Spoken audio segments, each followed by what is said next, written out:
अगर क्लास ज़्यादा लंबी हुई तो ट्राई करेंगे कि फिर सुबह जल्दी क्लास हो जाए नमाज से पहले, सही है। ताकि आप लोग का टाइम वेस्ट नहीं होना चाहिए। तो एंड आगे है कि हफ्ता इतवार है तो इंशाल्लाह ट्राई कम से कम 3 3 पेपर कर लें। 6 7 8 8 हो जाएंगे, 14 टोटल है। 3 घंटे को कर लेंगे तो बस खत्म हो जाएगा इंशाल्लाह। सही है।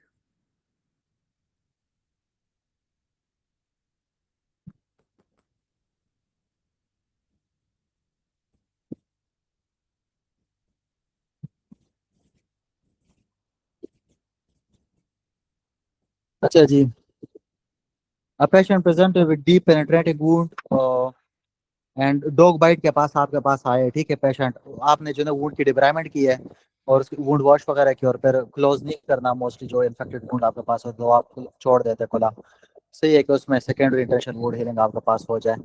तो डॉग बाइट के बाद आपने दो चीजें देनी है, कल मैंने आपको पढ़ाई थी, क्या क्या आपने इसको देना है? इम्यूनोग्लोबुलिन और वैक्सीन। इम्यूनोग्लोबुलिन और वैक्सीन। जिधर डॉग ने बाइट किया उस जगह पे इम्यूनोग्लोबुलिन का टीका लगाना और साथ में रेबीज का वैक्सीन देना है। सही है। A patient fall from outstretched hand, Colles fracture and Colles fracture के साथ आई डिस्टल डिस्टल रेडियल फ्रैक्चर आपके पास होता है, ठीक है। एंड स्कैफोल्ड फ्रैक्चर भी आपके पास है जी। रिस्ट बोन में फ्रैक्चर मोस्ट कॉमन कौन सा है? Fracture scaphoid. और उसकी कॉम्प्लिकेशन क्या है? Avascular necrosis, non union is greater than avascular necrosis. And आपके पास डिस्लोकेटेड मोस्ट कौन सा होता है? डिस्लोकेशन के साथ नर्व कौन सी कॉम्प्लेक्स होती है? मुझे एक बात बताओ, अगर मैं डिटेल से पढ़ाऊं तो 100 एमसीक्यूज करके फिर रुक जाऊं, और जल्दी पढ़ाऊंगा तो पूरा करवा दूंगा। लेकिन ये है कि आप दोनों में नहीं करना चाहते हो, इसलिए ये पेपर थोड़ा सा मुश्किल है और इसमें काफ़ी नई चीज़ें हैं। ये देख ले इसको जल्दी से, आप बताओ मुझे जल्दी से, ठीक। She look to pretty try to catch her, ये इसके दोनों मोनोक है क्यूबॉइड के और इसके, ठीक है। इसके फोर्ट जो आपके पास है ये एनाटोमिक स्टफ बॉक्स में आप कल्पेट करते हो और most commonly fracture carpal bone है, ठीक है। और आउटसेट हैंड के साथ मोस्ट कॉमन देखा ना, कोलीज फ्रैक्चर के साथ कौन सा हो रहा है? स्कैफोल्ड, जो उसने एमसीक्यूज में मेंशन किया है। कॉम्प्लिकेशन आपके पास स्कैफोल्ड फ्रैक्चर की non union is greater than avascular necrosis. और इसके अंदर जो आर्टरी आपके पास मोस्ट कॉमनली ब्लीड करती है वो रेडियल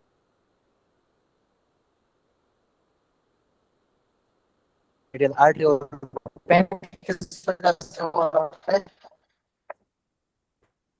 आवाज आ रही है? एंट्री की वजह से आवाज कट रही है। सर आज सिग्नल्स का इशू है, वो फायर अल्लाह के हाल की बंदे वजह बोलो से तो ठीक है, पूरे आवाज पाकिस्तान में। एंट्री की वजह से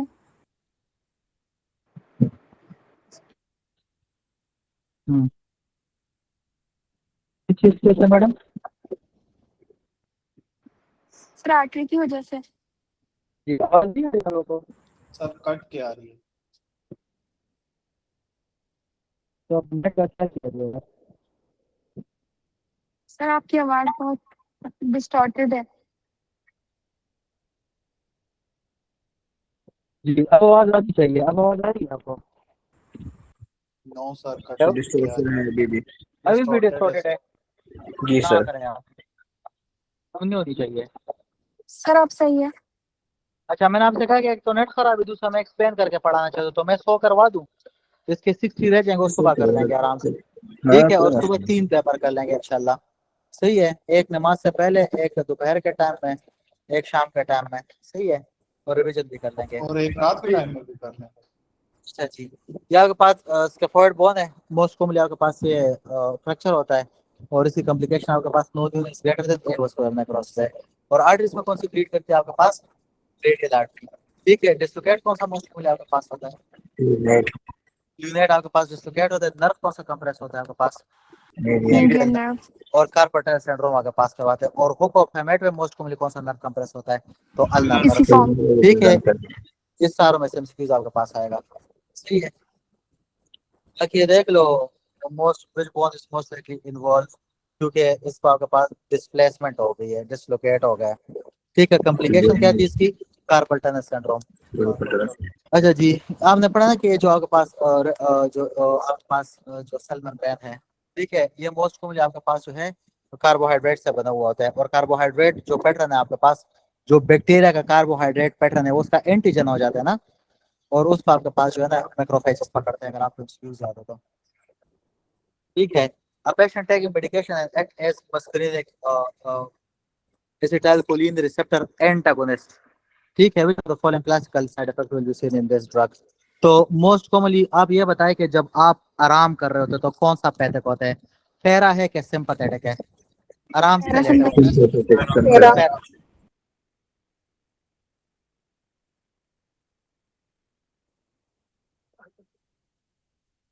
और भाई एसिटाइलकोलिन जो है ना ये पैरासिम्पथेटिक है आपके पास, और अगर आप पैरासिम्पथेटिक एक्टिविटी ब्लॉक कर दे तो फाइंडिंग क्या आएगी?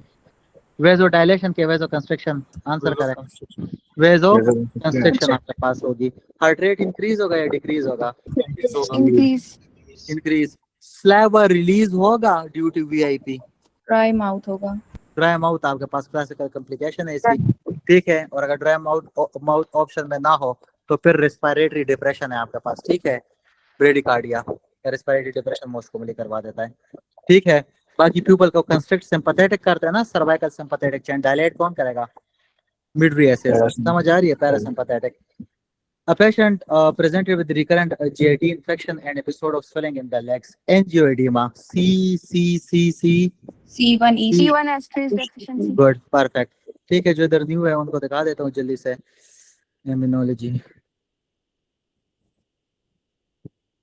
आपके पास ये कम्प्लीमेंट सिस्टम तो आना चाहिए, अगर आगे रिपीट होगा तो बता दूंगा आपको। ठीक है, C1Q C4 को बुलाते हो, 2 को बुलाते हो, उसको अर्ली कम्प्लीमेंट कहते हैं। ठीक है, जो C1 स्टेज है, जो C1 है आपके पास कम्प्लीमेंट सिस्टम C1Q जिसको कहते हैं, ये आपके पास क्या करता है? ये हाई मोलिकुलर वेट ब्रेडिकाइनिन को तोड़ने नहीं देता, काइनिन पाथवे के अंदर तोड़ने नहीं देता। अगर इसकी डिफिशियंसी होगी तो हाई मोलिकुलर वेट ब्रेडिकाइनिन टूटेगा ब्रेडिकाइनिन में, और ब्रेडिकाइनिन मास्ट सेल की तरह काम करते हैं जो कि क्या करवाएगा? वेजो डायलेशन। तो अगर इसके आपके पास डिफिशियंसी होगी तो मुंह में भी आपके पास वेजो डायलेशन होगी, जिसकी वजह से हेरिडिटी एंजियोएडिमा हो जाएगा। सही है, अगर आपने लेक्चर्स में तो मैंने बताया था कि पेपर में आते हैं एमसीक्यूज इसके। ठीक है, C1 inhibitor complement system number 1 inhibitor. Early complement अगर C3 ना हो तो फिर क्या होगा? C3 असली असली हो जाएगा। Perfect perfect. ठीक है, a patient present with recurrent GIT infection and episode of angioedema, वही दोबारा रिपीट हो रहा है, दूसरी दफा इसने लिखा है इधर। सही, ये भी आपके पास C1 esterase इनहिबिटर है आपके पास, C1 esterase inhibitor. A patient complain of worsening fatigue at the end of the day. Myasthenia. Myasthenia gravis. बाकी nerve conduction steady repeatedly in the stimulus perform. What will be the expected finding, most likely diagnosis? देखिए, जब आप इसके nerve को पहली दफा stimulate करेंगे उसके अंदर साइक्लिक एमपी जाएगा और उसका एम्पलीट्यूड ये बन जाएगा फॉर एग्जांपल। और जब रिपीट स्टिमुलेट करोगे तो काम करने से वक्त गुजरने के साथ मसल वीक होता जा रहा था, तो रिपीटेडली दूसरे पे इससे छोटा होगा, तीसरे पे इससे छोटा होगा, चौथे पे इससे छोटा होगा, एंड मतलब डिक्लाइन आ रहा होगा आपके पास जो ग्राफ पे मसल की एक्टिविटी नजर आ रही है, क्योंकि ये रिपीटेडली आपके पास स्टिमुलस से मसल क्या हो जाएगा? वीक हो जाएगा। ठीक है, तो इसके अंदर आपके पास डिस्क्रिमेंटल रिस्पॉन्स आपके पास होता है, और इनक्रिमेंटल रिस्पॉन्स कब होता है? लंबर ईटर सिंड्रोम में आपके पास होता है, जो कि काम करने से एम्पलीट्यूड उसका क्या नजर आना आपको स्टार्ट हो जाएगा? इंक्रीज बेहतर हो जाएगा। ठीक है, अच्छा जी, नेक्स्ट चलें। A patient with a history of parietal gastrectomy with diarrhea, nausea, ठीक है, and headache उसको हो रही है, shortly after eating hyperglycemic index meal, what will be the most likely diagnosis? Why? Explain. Sir ये मुझे पता है। सब कुछ निकल जाता है रहेगा ना। चलो मैं आपसे क्वेश्चन पूछ रहा, जो मेरे स्टूडेंट्स का तो मैं चौड़ा निकालूंगा अगर आंसर उन्होंने नहीं किया। ये बताओ कि पैराइटल सेल हाइड्रोजन को रिलीज करवा के पायरोल एक्सपेंटर पे क्या करवाता है? सर वो रिसेप्टर के साथ बाइंड होता है B12 के साथ, आई गेस। ये हाइड्रोजन नहीं है, आप इंट्रिंसिक फैक्टर की बात कर रहे हो, हाइड्रोजन। और हम बताओ, रफी का पॉइंट है, हाइड्रोजन पायरोल एक्सपेंटर को क्या करता है? रिलैक्स। हाइड्रोजन पायरोल एक्सपेंटर को रिलैक्स करता है। ट्रैक करेगा सर। जब हाइड्रोजन आपके पास निकल के आएगा तो फूड की रीअब्जॉर्प्शन आपके पास होगी। ठीक है, फूड मिक्स आपके पास होगा। ठीक है, और मिक्सिंग होने के बाद सी के रिलैक्स करता है आपके पास। हाइड्रोजन इसको भी रिलैक्स करता है और इंटेस्टाइन की मोटिलिटी को भी इंक्रीज करता है। अगर आप स्टमक को निकाल दें, ठीक है, स्टमक के इस हिस्से को निकाल दे तो hydrogen pepsinogen pepsin protein glucose इनकी रीअब्जॉर्प्शन आपके पास नहीं होगी। फूड डायरेक्टली किधर आ जाएगा, डायरेक्टली किधर आ जाएगा, विदाउट मिक्सिंग विद हाइड्रोजन, कायम बने बगैर फूड सीधा सीधा आपके पास ड्यूडेनम में आ जाएगा। जब फूड आपके पास ड्यूडेनम में आएगा, ग्लूकोज ड्यूडेनम में आएगा, तो ग्लूकोज वाटर को क्या करेगा, अपनी तरफ खींचेगा और क्या करवा देगा, डायरिया। कौन सा वाला, ऑस्मोटिक डायरिया, जो कि डंपिंग सिंड्रोम बन जाते हैं। ठीक है, पेशेंट प्रेजेंट विद फटीग है, इजी ब्रूज, सब कुछ छोड़ दे, ब्लीडिंग टाइम इसका इंक्रीज है। Diagnosis, treatment anti diuretic hormone, कल पढ़ाया है।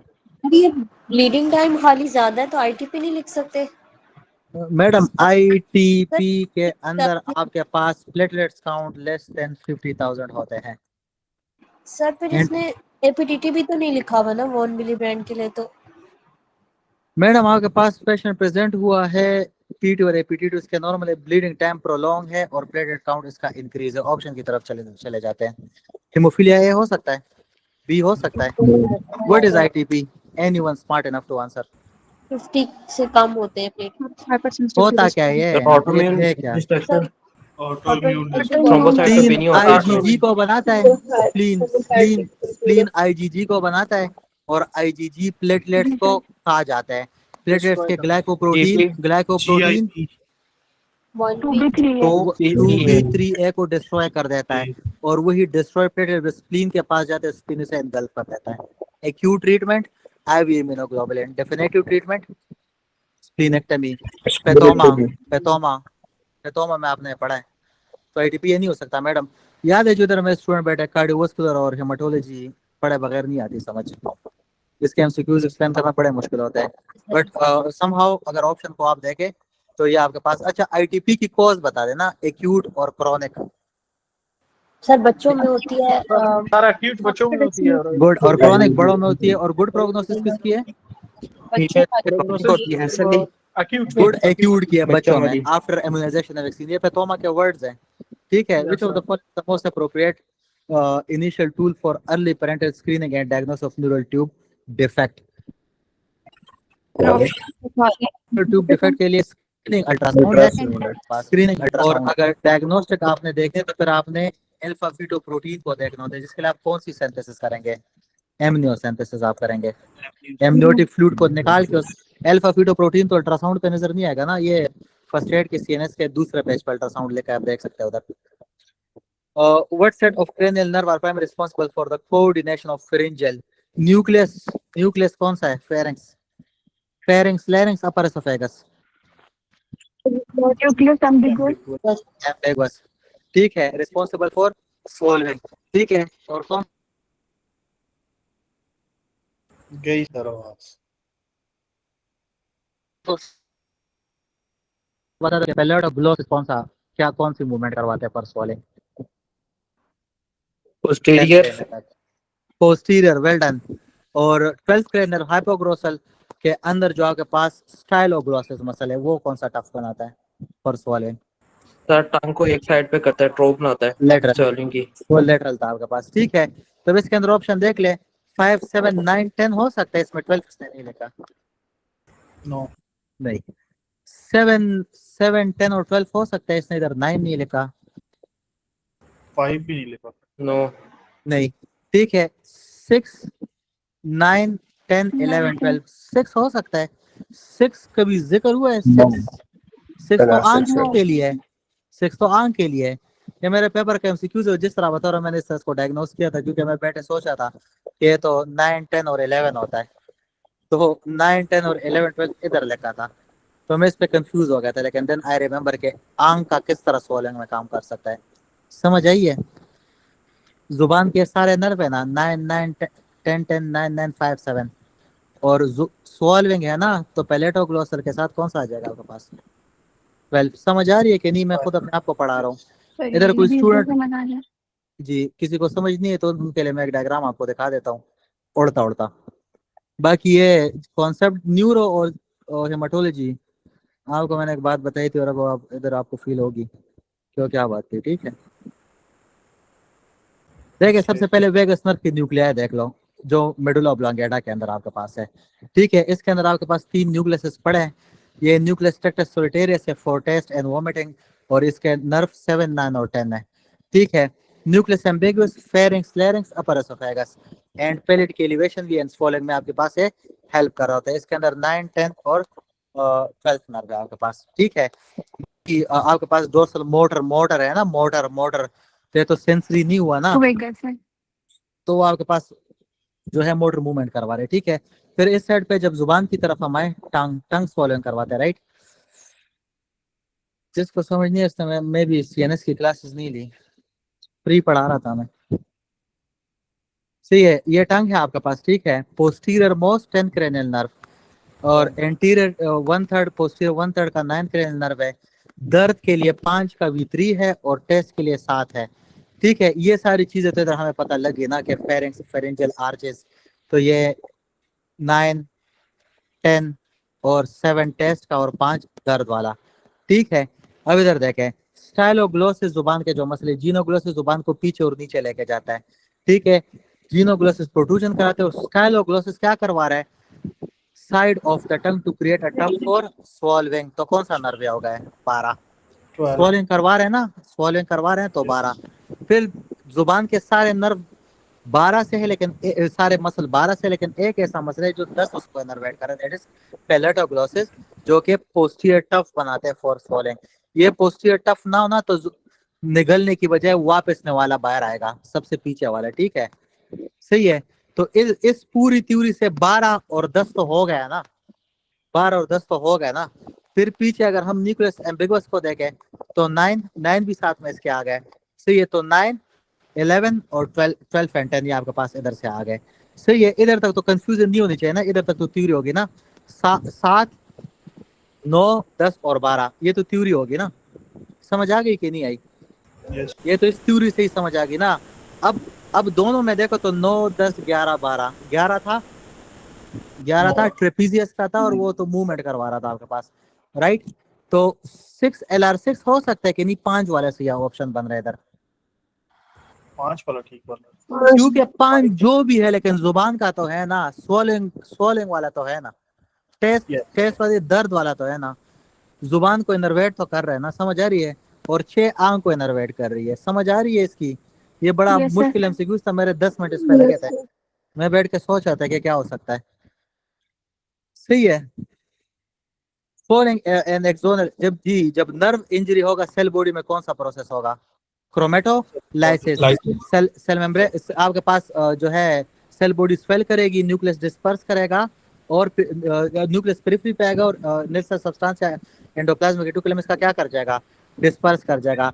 जो जगह खराब होगी उसकी वेलेरियन डिजनरेशन होगी, और मैक्रोफेज आपके पास आएगा और उस जगह को रिमूव कर देगा। और फिर आपके पास एक्सोनल रिट्रैक्शन होगी, जो ये ऊपर वाला नर्व है, जो ये नर्व है आपके पास, इसकी तो टांगे खत्म हो गए, तो ये ऊपर वाले नर्व की तरफ डंडा बनाएगा, न्यू प्रोट्रूजन बनाएगा फॉर फंक्शनल रिकवरी। याद है क्रोमेटोलाइसिस बताया था कि एमसीक्यूज में आएगा। क्रोमेटोलाइसिस, एक्सोनल डिजनरेशन, ये नया प्रोट्रूजन बनाएगा, और वेलेरियन डिजनरेशन मैक्रोफेज इसके रिमूव करेंगे। जब ये आपका chromatolysis is a reaction of a neuronal cell body की, सेल बॉडी का ये रिएक्शन है टू एक्सोन की इंजरी को। एक्सोन इंजर हुआ तो सेल बॉडी क्या करेगा, सेल बॉडी आपके पास ज्यादा प्रोटीन बनाएगा, ताकि जो आपके पास एक्सोन डैमेज हुआ है वो रिपेयर हो सके। इस दौरान ये सबसे पहले प्रोसेस जो करेगा वो क्रोमेटोलाइसिस है, जिसमें सेल बॉडी स्वेल कर जाएगी, न्यूक्लियस पेरिफेरी पे आ जाएगा, जैसे कि पेरिफेरी पे आ चुका है, और इसके अंदर ये डॉटेड इसका नील सब्सटेंस क्या कर जाएगा, डिस्पर्स कर जाएगा फॉर फंक्शनल रिकवरी, ठीक है। अब फंक्शनल रिकवरी ये सब कुछ करने के बाद ये कर क्या रहा है, ये सब कुछ इसलिए कर रहा है कि ये इंजरी के प्रोक्सिमल साइड पे एक नई एक्सोन की रिट्रैक्शन या एक नया प्रोट्रूजन बना सके, जो कि नर्व तो बहुत ज्यादा गुजरते हैं, जो कि पास वाले नर्व के साथ जुड़ के उसका एक्सोन यूज करे फॉर पोटेंशियल रीनर्वेशन, जो कि आपके पास एक्सोन जो है वो अपनी रिकवरी, जो ये नर्व है, जो नर्व आपने डैमेज किया, कि वो अपनी फंक्शनल रिकवरी को दोबारा हासिल कर सके। और जो जगह खराब की है, तो जिसम में कोई भी चीज खराब हो जिसको रिमूव कौन करेगा, मैक्रोफेज का क्या नाम है, माइक्रोग्लियल सेल्स। लायन ग्लैंड लिवर के आपके पास कुफर सेल्स है, फेफड़े ये Kupffer cell. किडनी के मेसेंजियल सेल है, फेफड़े के Mesangial. डुअल सेल है, और स्किन के डेंड्रिटिक सेल्स है, एंड सो ऑन। ठीक है। और इसके अंदर एक एमसीक्यूज भी बताया था कि अगर पूरा नर्व कट जाए तो कौन सा ऐसा रिफ्लेक्स है जो आपके पास टेम्परेरी लॉस होता है? Fresh reflex. Stretch reflex. ठीक है। After 3 months. चले जी, अगर इधर न्यू स्टूडेंट ना होते तो मैंने बड़ा जल्दी पढ़ा देना था इसको, क्योंकि मैं आपसे पूछा था ये देख लें क्या होगा क्रोमेटोलाइसिस इन्वॉल्व, क्या इसमें सेलुलर स्वेलिंग लिखी है, क्या इसमें न्यूक्लियस पेरिफेरी पे आएगा लिखा है, क्या इसमें लिखा है कि नेल्सर सब्सटेंस डिस्पर्स कर जाएगा, तो नेल्सर सब्सटेंस डिस्पर्स कर जाएगा। सही है भाई? यस देखिए मैं इसे एक्सप्लेन करके बताऊंगा तो फिर टाइम ज्यादा लगेगा। What is the primary physiological role of cerebral? CSF का क्या काम था? ब्रेन कितना है? 1.5 kg का है, 1.5 kg. लेकिन ये सीएसएफ में जब घूमते हैं तो कितना हो जाता है? 50 ग्राम का हो जाता है। याद है? 60 ग्राम. सही है। इसने क्या लिखा है? 50 ठीक लिखा है, 140 लिखा है। डॉक्टर नजीब ये बताता है। ठीक है। A patient has decreased, ये बताया ना लेक्चर में पढ़ाया मैंने आपको। A patient has decreased bicarbonate levels. Which factor left shift? जी ये हीमोग्लोबिन डिसोसिएशन कर्व और निमोनिक याद करो, ये आप खड़े हो। जब मैं आप पे बोझ डालूंगा HTC मोबाइल का और 2,3 BPG hydrogen, temperature carbon dioxide, और आपके पास जो है 2,3 BPG, तो आपके ऊपर मैंने बोरी रख दी, आप नीचे की तरफ झुकोगे कि सीधे खड़े हो जाओगे? तो ये आपके पास लेफ्ट साइड है और ये राइट साइड आपका बन रहा है ना, हाथ का ये लेफ्ट साइड आपका बन रहा है, मोबाइल की तरफ देखो आपका लेफ्ट साइड बन रहा है, ये राइट साइड बन रहा है। और अगर ये बोझ मैं कर दूं तो आप सीधे खड़े हो जाओगे। तो जब पीएच आपके पास इंक्रीज हो जाएगा, टेम्परेचर आपके पास कम होगा, कार्बन डाइऑक्साइड के लेवल कम होंगे और 2,3 BPG के लेवल कम होंगे, साथ में HBF और कार्बन मोनोऑक्साइड आपने याद रखना था, तो इसमें शिफ्ट लेफ्ट की तरफ चला जाएगा। और जब शिफ्ट लेफ्ट की तरफ जाएगा तो HB की ऑक्सीजन के साथ एफिनिटी क्या हो जाएगी? ज्यादा हो जाएगी। ज्यादा।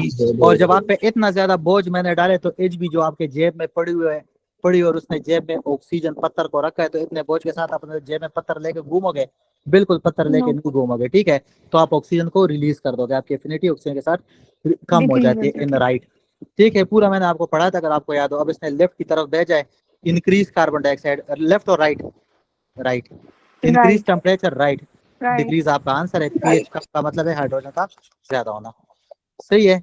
70-year-old man undergo liver biopsy mixture of spindle cell and tuberous cell mesothelioma का क्लासिकल फाइंडिंग है, फर्स्ट एड के अंदर आप देख सकते हैं। ठीक है, और काज इसकी एस्बेस्टोस है आपके पास। ठीक है, और इस एस्बेस्टोस के अंदर एक चीज फंसती है जिसकी वजह से पर्शियन ब्लू स्ट्रेन या पकड़ लेता है। सर वो ब्राउन ग्रैन्यूल्स बनते हैं। आयरन।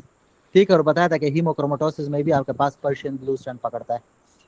ठीक है, चाइल्ड है और एल्पो प्रोटीन यूरिया आपके पास है और ब्लैक यूरिन है। कौन सा विटामिन आप इसको देंगे कि टॉक्सिक एक्युमुलेशन ना हो? ACE inhibitor, transferrin and glutathione sequence था।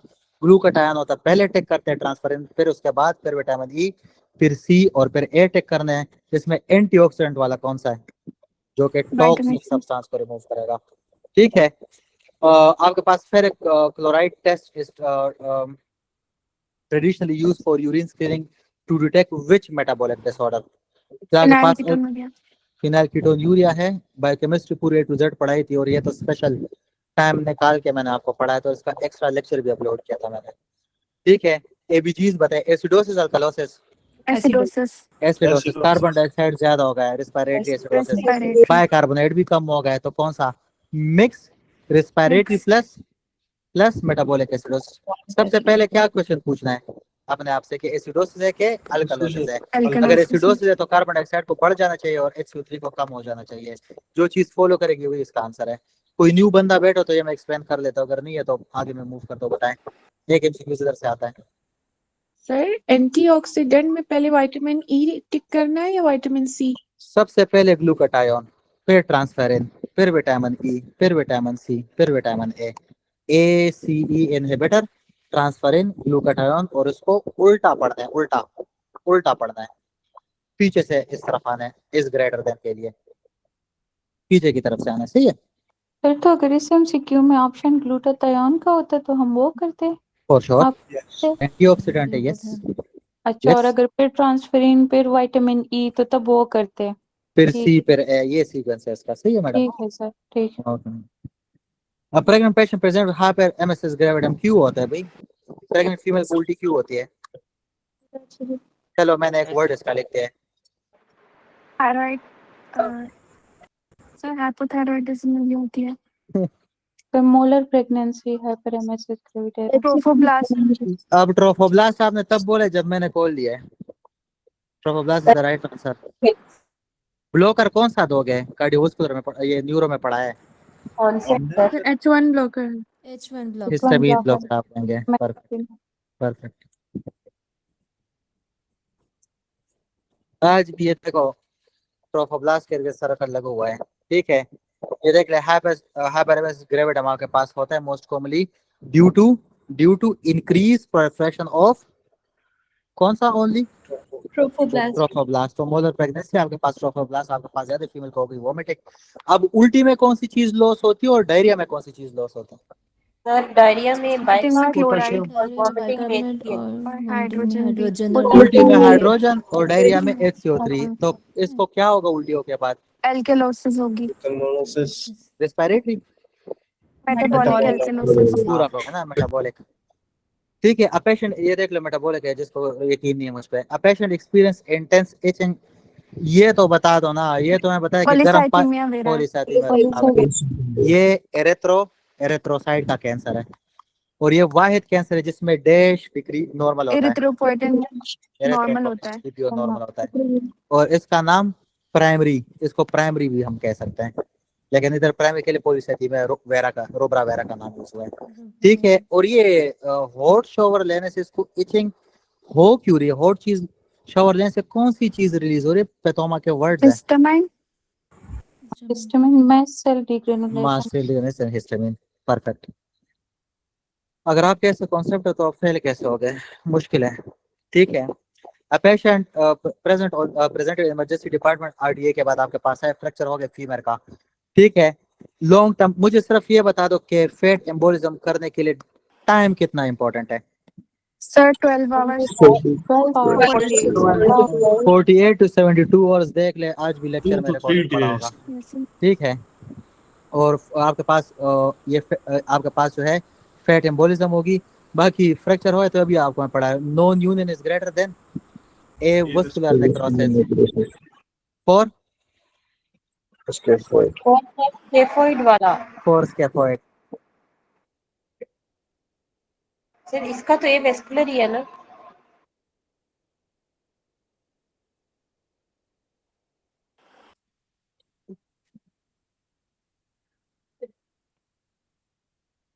सर आवाज नहीं आ रही।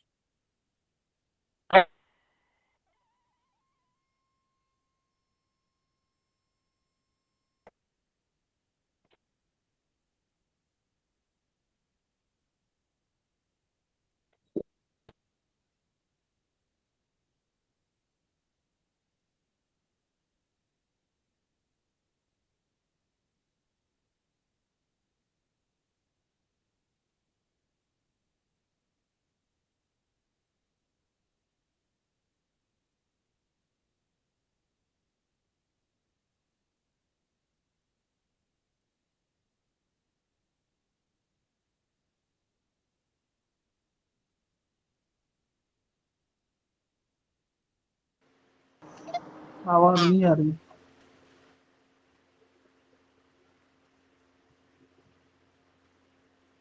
हेलो सर अभी आ रही है आवाज। ये मैं हूँ सर, नहीं है। कोई और अच्छा। आवाज आ रही है? Yes sir. सर अब आ रही है आवाज। चले।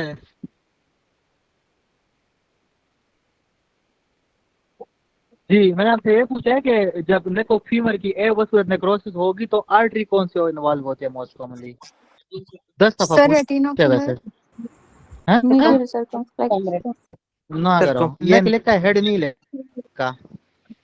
सर एम से स्टार्ट होता है, आप तो बता दो। Medial sir circumflex medium artery medium left circumflex femoral medial circumflex lecture बोला मीडियल सर यार, ये तो फेमोरल सारी चीजें बता चुका हूँ। Medial very sir good. ये फेमोरल आर्टरी वाला कौन है? ये सेकेंडरी होगा। नहीं सर, लड़की की आवाज है, आप मुझ पे ही डाल दो। अंदर था। ना सर कर मेरी आवाज तेरी की है। आवाज सर मेरी आवाज है, लड़की करना हो। नहीं। Very good. बोला ही नहीं।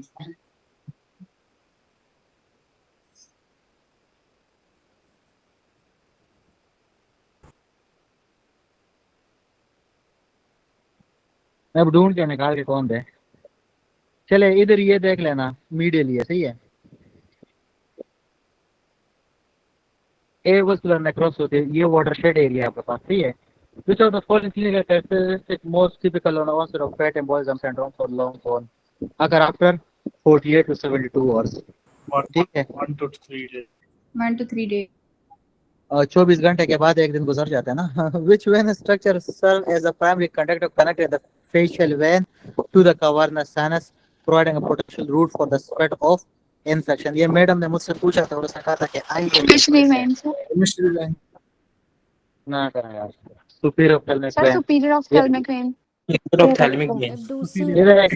वो डॉक्टर अभी भी उसकी आवाज, मैंने नाम नहीं पढ़ा है, उसकी आवाज इधर आ रही है। वो उन्होंने मुझसे पूछा कि सर इंफीरियर के सुपीरियर है, Sir, और मैं वो कहा था option कि नहीं सुपीरियर नजर को आया चेक था. करना है।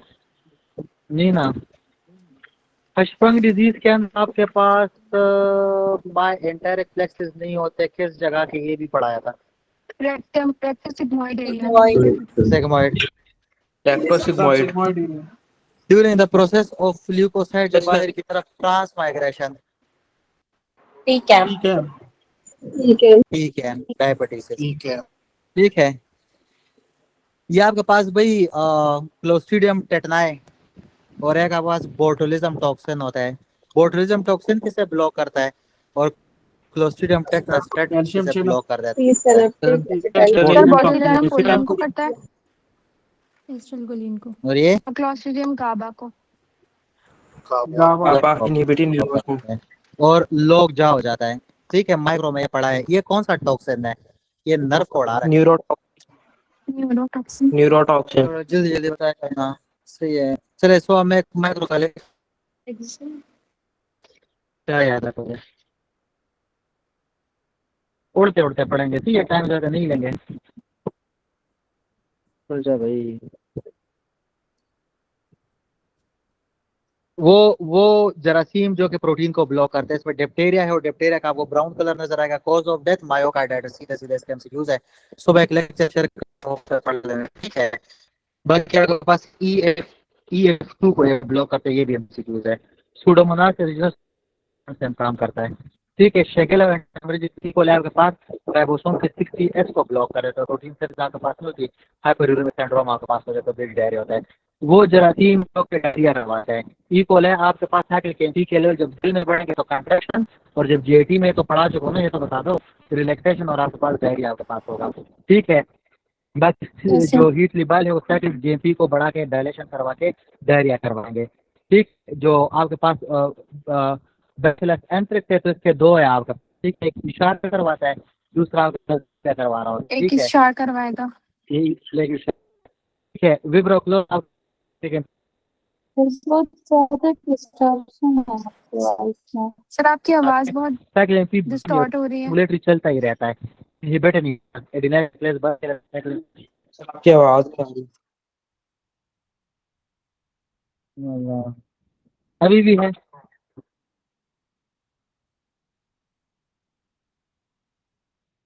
जी अब आ रही है। मैं तो ही नेट चेंज ही करता रह जाऊंगा मैं पूरी जिंदगी। जी अब आ रही है।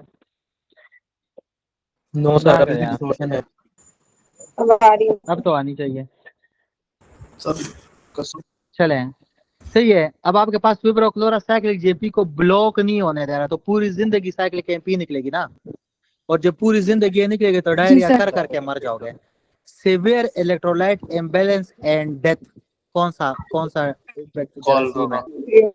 Vibrio colon. ठीक है, कॉन्सेप्ट तो समझ आ रहा है कि जब इनहिबिट नहीं होगा तो साइक्लिन निकलते ही जाएगा और डायलेशन होती जाएगी और डायरिया होते जाएगा और सिवियर इलेक्ट्रोलाइट इम्बैलेंस होगी, ठीक है। फेगोसाइटोटिक एबिलिटी कौन सी डिस्टर्ब कर देता है, मैक्रोफेज काम नहीं कर पाता, तो आपके पास पर्टिसेस है 100 डेज कफ इसको आपके पास कहता है, ठीक है, या वूफिन कफ इसको कहते हैं। ये आपके पास वो जरासीम है जो क्या रिलीज कराते हैं, न्यूरोटॉक्सिन, और इनहिबिट किससे करते हैं, न्यूरोट्रांसमीटर। क्लोस्ट्रिडियम टेटना है आपके पास गाबा को ब्लॉक कर देगा, और ये वाला आपका जो भाई है एसिटाइलकोलिन को, ये लोग जो स्पाज्म करवाएगा, और ये आपके पास कैन फूड में होता है। असेंडिंग सर पैरालाइज फिर आवाज गई। हनी में भी ठीक, आवाज मेरी है अल्हम्दुलिल्लाह, गला काम कर रहा है, ईएनटी रिव्यू करके आया हूँ। Which of the following structure pass through an oesophagus hiatus, I810X8 24 MCQs। At 12. 812 24 MCQs, very good. Sir मेडिकॉल में इसका रेक्टम है, और कई जगह पे इसका रेक्टम दिया हुआ 24 का। 24 का रेक्टम दिया हुआ है। सर किसी किसी जगह रेक्टो सर वो सिग्मॉइड कह रहे थे स्टार्ट ही वो न्यूरल माइग्रेशन रेक्टम से होती है, तो रेक्टम तो मस्ट इन्वॉल्व होगा आपका। रेक्टम होगा, लेकिन Yes, ये sir, सिग्मॉइड को rectum आपने प्रेफर करना है, mostly- सही है डॉक्टर साहब। सिग्मॉइड रेक्टम को निकाल दोगे तो फिर उसका बनाओगे क्या, कोलोस्टोमी करोगे उसकी, रेक्टम के साथ बांधते हो सिग्मॉइड को निकाल के ऊपर के करके, सही है। ये आपको पता है कि एसोफेगस के साथ क्या जाता है, आटा वाले एमसीक्यूज भी आपको पता है। सिर्फ इतना बता दो कि फ्रीनिक किधर है और वेगस किधर है, एमसीक्यूज को देख के नहीं बताना, सर वेगस 10 पे, क्लिनिक 8 पे। ठीक है। और पेपड़े के आगे कौन सा और पेपड़े के पीछे कौन सा नर्व है, आ रहे हैं पेपे से आगे फ्रेनिक आगे है और इंटीरियर। वेगस पीछे है। आगे फ्रीनिक पीछे वेगस, वेगस पीछे। ठीक है। थोरेक्स एनाटॉमी में पढ़ाया मैंने आपको। अच्छा जी, which of the following is not a first line drug, levoflox. Sir levofloxacin. Levofloxacin, well done. अब ये डॉक्टर साहब मुझे सेकंड लाइन ड्रग का नाम बताएगा। स्ट्रेप्टोमाइसिन। स्ट्रेप्टोमाइसिन। हाँ, और लियोफ्लॉक्सिसिन है, लेंजोलाइड है, मिकासीन है, मोक्सिफ्लॉक्सिसिन है, इथोनामाइड साइड इफेक्ट, इथोनामाइड थायराइड की आवाज निकाल रहा है, हाइपोथायराइडिज्म। गुड, ठीक है।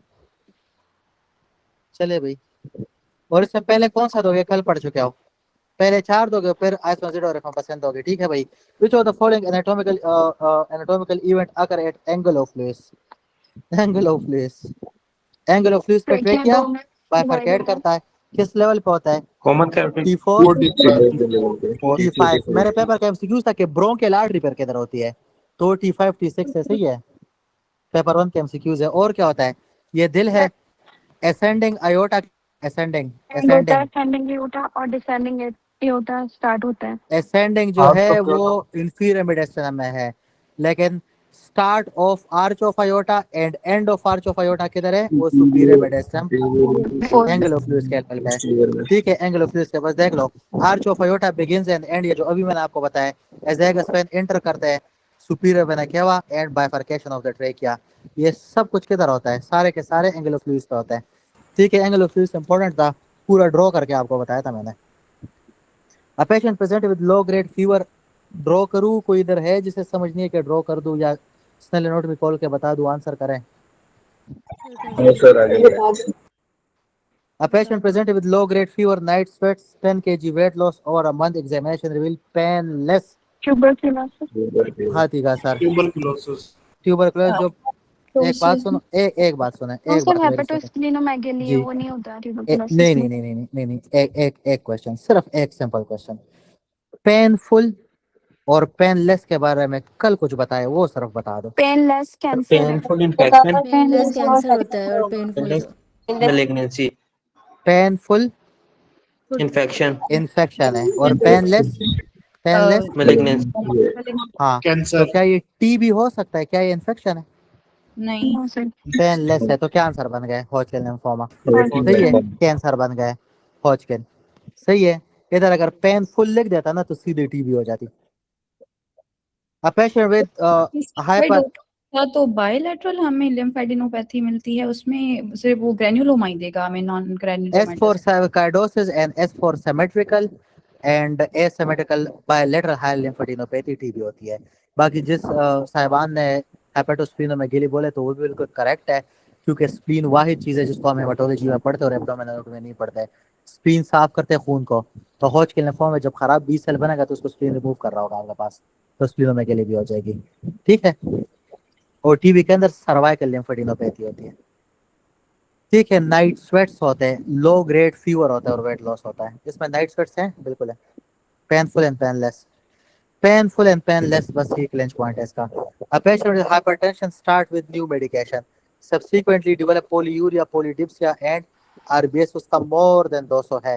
Which of the following medication is responsible? तो भाई ये थायराइड डायरेटिक का साइड इफेक्ट आपके पास क्या है? आपको याद है मैंने रीनल के फार्मा में सिर्फ थायराइड डायरेटिक खोल के आपको पढ़ाया था और फिर कहा था कि बाकी फार्मा खुद कर लो, क्यों खोल के बताया था। अब उसके बाकी वाले साइड इफेक्ट बताना। अगर ये वही पीडीएफ हुआ तो सर्कल भी उधर लगे होंगे। गाउट करवाता है हाइपरग्लाइसीमिया भी कराता है। और कॉन्ट्रा इंडिकेटेड है, कॉन्ट्रा इंडिकेटेड है in dash failure. Liver, side effect of thyroid diuretic. और इसका फायदा क्या है? हाइपरकैल्सीमिया में आप, रीनल स्टोन में आप देते हैं, हाइपरटेंशन में आप देते हैं, हार्ट फेलियर में आप देते हैं, ठीक है, ऑस्टियोपोरोसिस में आप देते हैं, hypokalaemia, alkalosis, hyponatraemia, hyperglycaemia, hyper uricaemia, gout, hypercalcaemia, hyperlipidaemia. और इसके अंदर सल्फा मौजूद है तो ये सल्फा एलर्जी करवाता है। तो जिसको थायराइड डायरेटिक नहीं दे सकते उसको कौन से दोगे? एमसीक्यूज फार्मा देख लो, और जिसने फार्मा करनी है तो मुझे मैसेज कर दो कि इसकी फार्मा भी मैं शेयर कर दूं। बस अब यही कर सकता हूँ मैं। सर सीएनएस की फार्मा है? सीएनएस की फार्मा बिल्कुल है जानी। सर कर दें शेयर? सही है जी। A patient with seasonal asthma experience 2 to 3 mild attack पर, ये तो पढ़ाना पड़ेगा। ये एस्थमा, एस्थमा बहुत इंपॉर्टेंट है। अगर आपको एस्थमा नहीं है तो और आप मेडिसिन के रेजिडेंट है तो बस लानत ही है फिर। सही है, ये CK2 है। परेशान नहीं होना, हर एक चीज इधर से नहीं आती। पल्मोनोलॉजी, इधर एक बेहतरीन किस्म ये देख लो।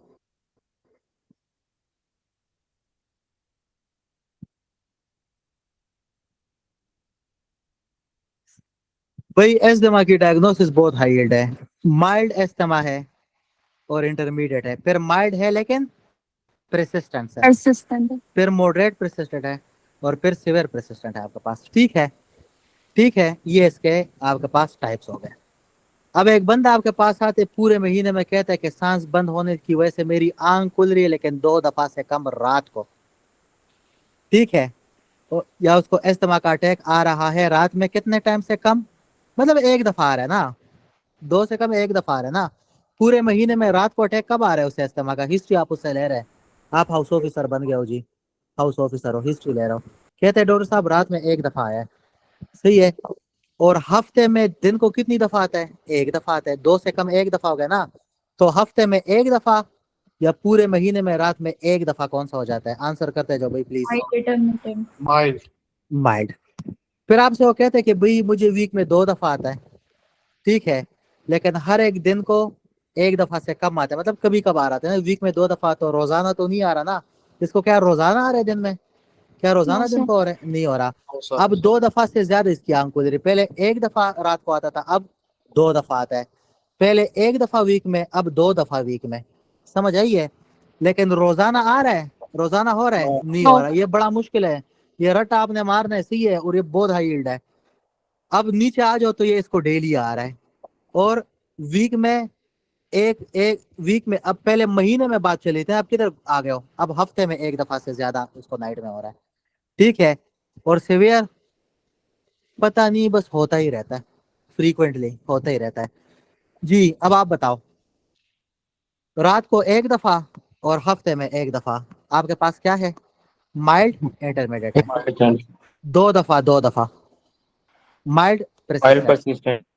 अब ये इसने जो लिखा है ना कि दिन में 1 दफा नहीं आता, अब डेली आता है, डेली आता है, डेली आता है। परसिस्टेंट। और बात महीने से निकल के हफ्ते में आ गई कि हफ्तों में अब एक हफ्ते, मतलब इसको अब 4 दफा हो रहा है ना।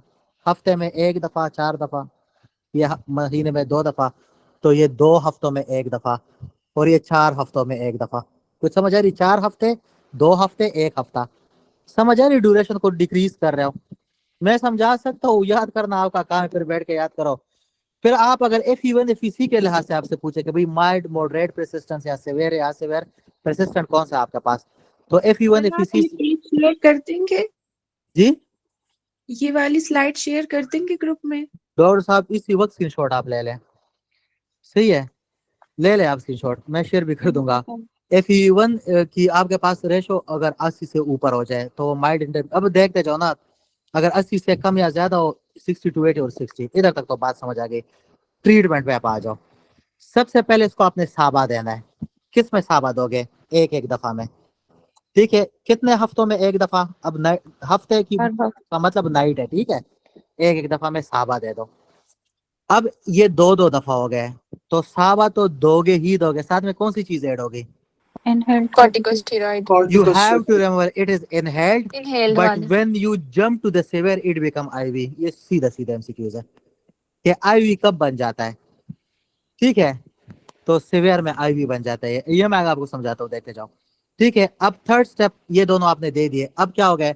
अब 2 हफ्तों में एक दफा, ठीक है, 2 हफ्तों में एक दफा और डेली हो रहा है, दिन में रोजाना और रात 2 हफ्तों में रात को एक दफा, मतलब एक से ज्यादा तो 2 दफा ही हो गए। अब वही साबा ले रहा है, फिर आपने ये लो डोज भी इसको दे दिए, साथ में शॉर्ट की बजाय long acting beta 2 agonist plus low dose तो दे रहे थे ना, पहली लो डोज दे रहे थे, अब कौन से डोज पे चले गए हो? अब मीडियम पे चले गए हो, ठीक है। फिर फोर्थ स्टेप क्या है? मीडियम डोज स्टीरॉयड के साथ आप लॉन्ग एक्टिंग लावा दे दोगे। इसके बाद भी सही नहीं हुआ तो अब मीडियम डोज से किधर जंप कर लोगे? स्टेप 5 में हाई डोज में, और फिर हाई डोज से किधर जंप कर रहे हो? IV पे जंप कर रहे हो, सही है, समझ आई ये थी। अब इसको हटा के देखो, पढ़ा आपने क्या है? साबा दिया है, गुजारा नहीं हुआ, आगे क्या दोगे?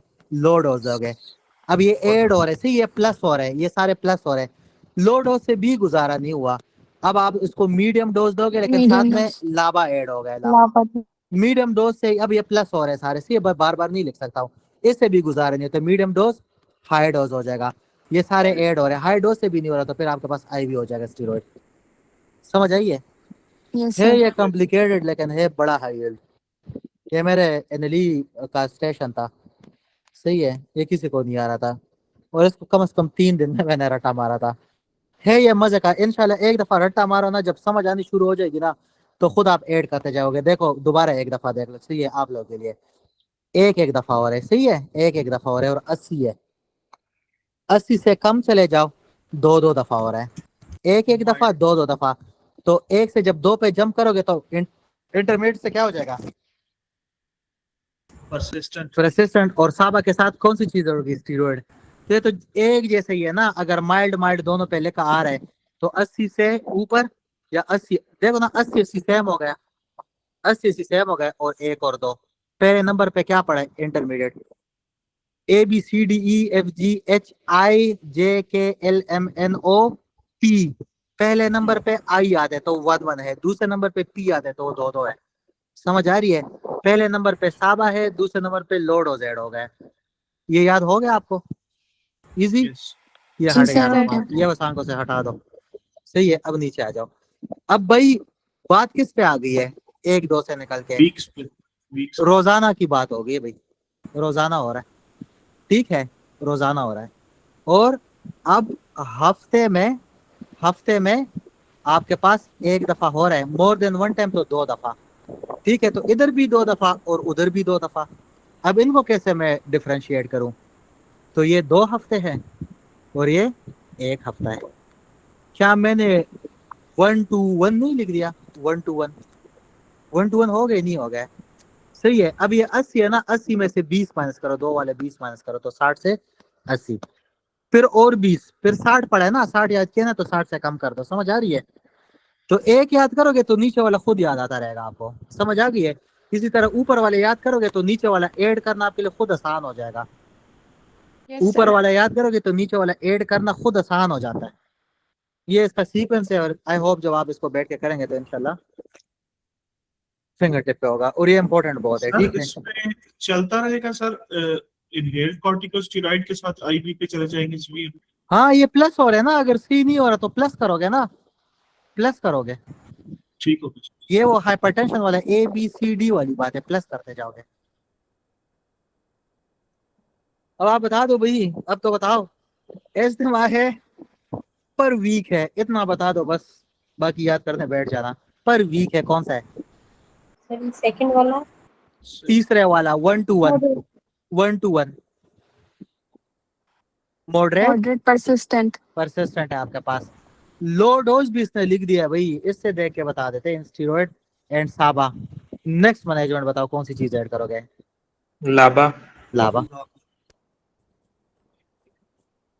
सही है। जिसने मेडिसिन में देना ये चीज फिंगर टिप पे होनी चाहिए। और एक COPD और क्रॉनिक एक्सरबेशन ऑफ एस्थमा की ट्रीटमेंट भी एक है, जिसमें एक और चीज ऐड हो जाती है, SABA LABA and Oxygen. Long acting muscarinic agonist, sorry not antagonist. सही है। चले Ibuprofen. एक मदद मैं आपकी करके जाता हूँ, वो ये है कि स्क्रीनशॉट ले लो। स्क्रीनशॉट ले इसका, ले लिए। Yes. ये COPD की एक्यूट एक्सरबेशन की ट्रीटमेंट है। And you will happy to listen कि एक्यूट एस्थमा के एक्सरबेशन की भी कॉपी पेस्ट सेम ट्रीटमेंट है, सेम। ठीक है। Accept antibiotics. एल्टोट, अल्लाह के बंदे। इसका वो पेरिफेरल बंद होता है ना, सेंट्रल बंद होता है, पेरिफेरल पे जिंदा होता है ना भाई। चलो सर पढ़ो इसको ना, ये जो किया है पढ़ लो, फिर अगर समझना है तो क्वेश्चन पूछ लो। अमदर इज कंसर्न अबाउट, हमने अभी तक घंटे में 30 MCQs किए हैं, ठीक है, इसलिए मैं कहता कि कुछ होंगे। A mother is concern about the vaccine containing, बता दो। BCG. BCG। और ओरल पोलियो वैक्सीन। और Measles, mumps, फीवर। rubella. बताया था कि ये लिख के गए होंगे और इधर से पूछ रहा होगा, और इसमें से एक दिया होगा, ये वाला दिया है। अब बैठ के याद करो भाई, ये सारे एक एक पढ़ाए थे हर्फ ब हर्फ, और बताया था कि ये पेपर में लिखा होगा और इधर से आंसर देना।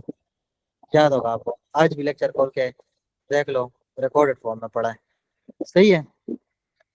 मैंने आपको बताया था MCQs ऐसा नहीं होगा जो मैंने पढ़ाया ना हो, आना ना आना आपकी बस वो है।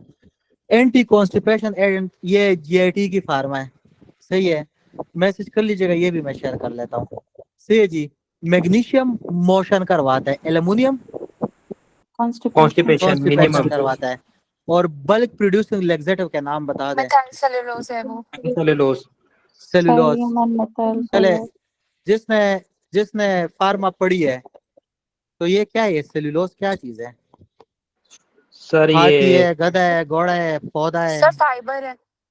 कार्ब, सर कोई कार्ब की टाइप है, complex carb, Start starch type.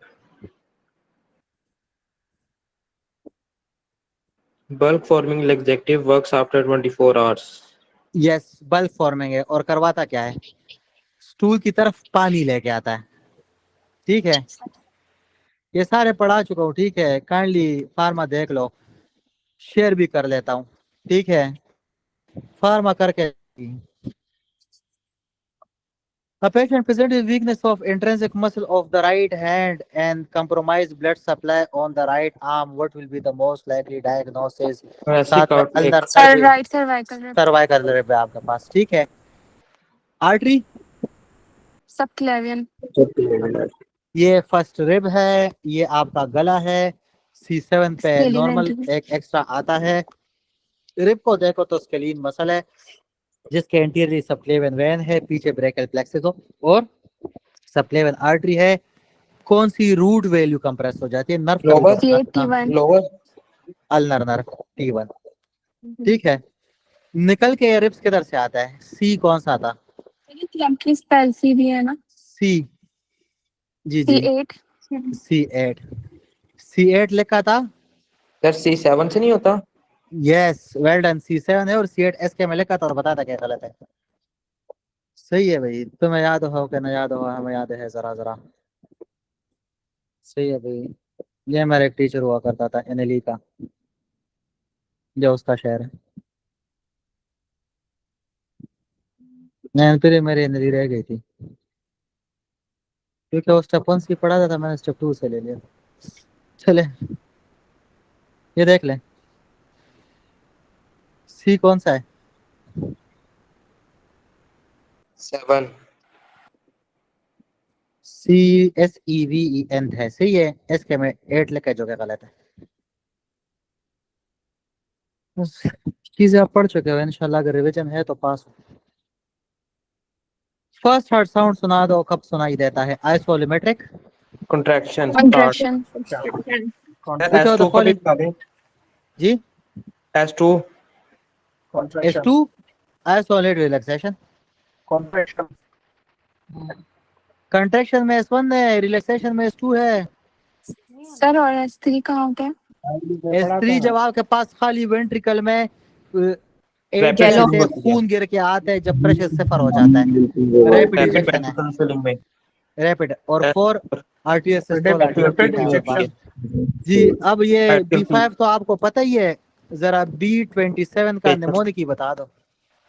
पैर पैर ये आ सर रही ARP. ankylosing ARP. spondylitis psoriatic ARP. arthritis psoriatic इसमें arthritis पैर बोले, ischemic पैर bowel गलत है, disease ठीक है, पैर गलत है। AP आ रही I ate too much gluten at Dairy Queen, आपको याद होगा। Yes, sir. HBGAS is for Hashimoto's. SLE Hashimoto's diabetes Graves Graves. Addison HLA क्या है? HLA क्या है? कौन सा नंबर है? सर ये 3 है DR3 एक्चुअली 4 है शायद। ठीक है। और आपके पास 4 क्या था? There are 4 wall in a room। Rheumatoid और arthritis. ठीक है, तो ये सारे पढ़ा चुके हो, बस देख लीजिएगा। इम्यूनोलॉजी में पढ़ाया था। What type of inflammation is typically seen in a wall of Suppurative. appendix? ठीक है, फर्स्ट Suppurative. वाला सेपरेटिव डेड न्यूट्रोफिल्स, कोलैप्सिंग या water hammer pulse. aortic regurgitation Aortic regurgitation. B27 R पे था, ARPI और ए तो सलमान खान की बहन बन गई, आर पे था। A for alkalizing, R for Reactive P for arthritis. cirrhotic और I for IBD inflammatory IBD. water hammer Sir, pulse HLA4 is for aortic regurgitation SLE 2-3 SLE 2-3 SLE। चले जी। If a patient with HIV presenting with pneumonia paper भी तो आ सकता है। अर्पी इसका sequence है, अगर आ गया तो हमें एनकाइलोसिंग स्पॉन्डिलाइटिस करना है पहले। is greater है सही है। पेयर नहीं है, पेयर गलत है, पेयर नमूने गलत है। ठीक है सर। ठीक है। Ankylosing spondylitis is associated with, Uveitis. तो कभी कभार यूवेटिस को आपने प्रेफर करना है, सही है। मस्कुलोस्केलेटल। HIV वाले को भाई न्यूमोसिस्टिक जेरेवेसी नमूनिया करवा देती, याद है? Yes, sir. हिस्टोलॉजी पे क्या नजर आएगा? सर ग्राउंड ग्लास कैपेसिटीज होती है डिस्क शेप। इन्ना लिल्लाहि व इन्ना इलैहि राजिऊन। रिवीजन तो क्रिप्टो बस भाई रिवीजन नहीं है आप लोग, ठीक है। आई एम रियली नॉट वो तो सेटिस्फाइड। क्रिप्टोस्पोरिडियम करवाता है disc shape donut shape donut shape, dish shape. Sir अच्छा वो तो डायरिया में वो करवाते तो हैं ना? डायरिया करवाता है क्रिप्टो डोनट शेप होता है अच्छा सर नमोनिया में थोड़ी हो गया डिस्क शेप। अच्छा अच्छा निमोनिया में तो ग्राउंड ग्लास अपीयरेंस अच्छा। और कुछ कहना है?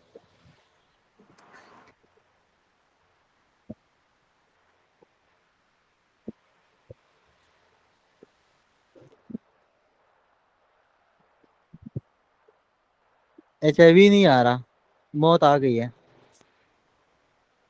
सर 173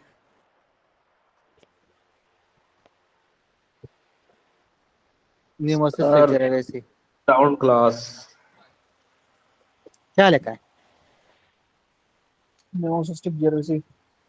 कौन सा शेप सर लिखा है? ग्राउंड ग्लास भी लिखा था, वो आपने जूम से हटा दिया, वो भी दिखाए ना।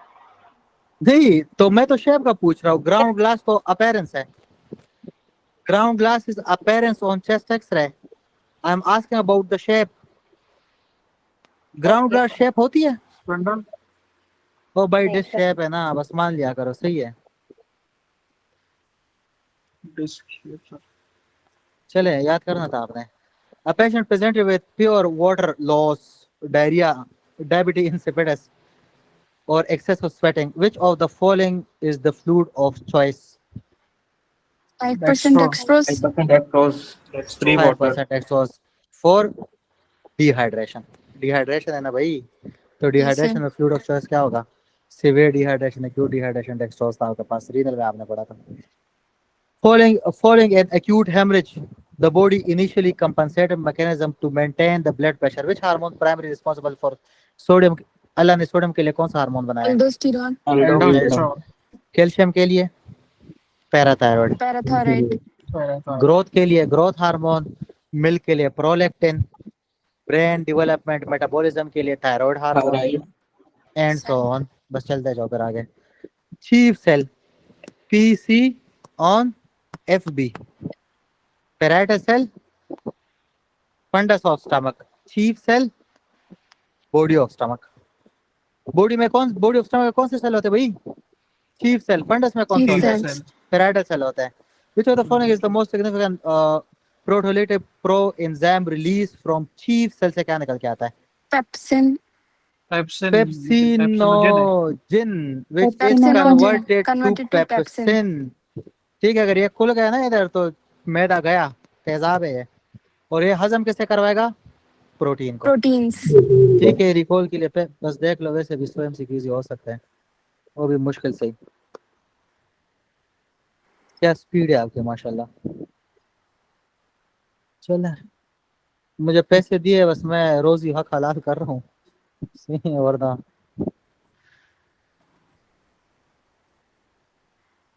Pepsin, protein, chief cell. Pepsinogen inactive is converted to pepsin in the presence of hydrogen. तो कौन सा रिलीज करवाएगा? कौन सा रिलीज करवाएगा? ये आएगा मैदे में तो ही हाइड्रोजन से मिलेगा ना भाई, कि नहीं? और एक आपका और भी बैठा, ट्रिप्सिनोजिन इनटू ट्रिप्सिन, पैंक्रियाज वाला. एंटेरोकाइनेज. और एंटेरोकाइनेज ड्यूडेनम से निकल के आता है, और ड्यूडेनम में ब्रूनस ग्लैंड भी होते हैं, HCO3. चलो भाई. Mother remain asymptomatic during pregnancy but live in close contact to. बिल्ली पालने से कौन सा होता है? ये भी पढ़ा चुका हूँ. टॉक्सोप्लाज्मोसिस. ठीक है जी, इसका जरा बताओ ना, टॉक्सोप्लाज्मोसिस का वॉइस नोट भी पूरा भेजा है. ट्रीटमेंट बता दो. होगा ट्रीटमेंट इसका सर. सर इसके इंट्रावेंट्रिकुलर कैल्सिफिकेशंस होंगी. पेरीवेंट्रिकुलर किसमें होगी फिर, अगर इसमें इंट्रावेंट्रिकुलर? सीएमवी में सर. सीएमवी. गुड, ठीक है, तो ये पढ़ लीजिएगा. और एक कोरियोमनाइटिस करवाते हैं, इसमें interleukin. Why interleukin 6 in chorioamnitis? Acute phase rectal. Perfect, good. Chronic inflammation है ना जी. 14 अगस्त को 7 लिख दिया था कल मैंने. Burkitt's. A patient presented with 3-month history of low-grade fever, night sweat, productive cough. Physical examination reveals stony, dull percussion. Effusion. Reduced air entry. X-ray confirm a large pleural effusion. Stony dull percussion किस चीज में होती है? Pleural effusion में. Pleural effusion में. बस क्या ही कहें.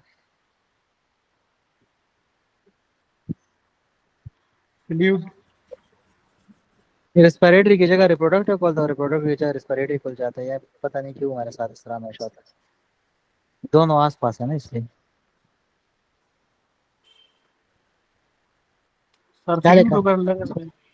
क्या लिखा है? कंसोलिडेशन. नमूनिया में स्टोनी डल होता है. सही है अल्लाह के बंदे. इफ्यूजन में सिर्फ डल होता है. चले भाई, सही है. What is the most appropriate next step?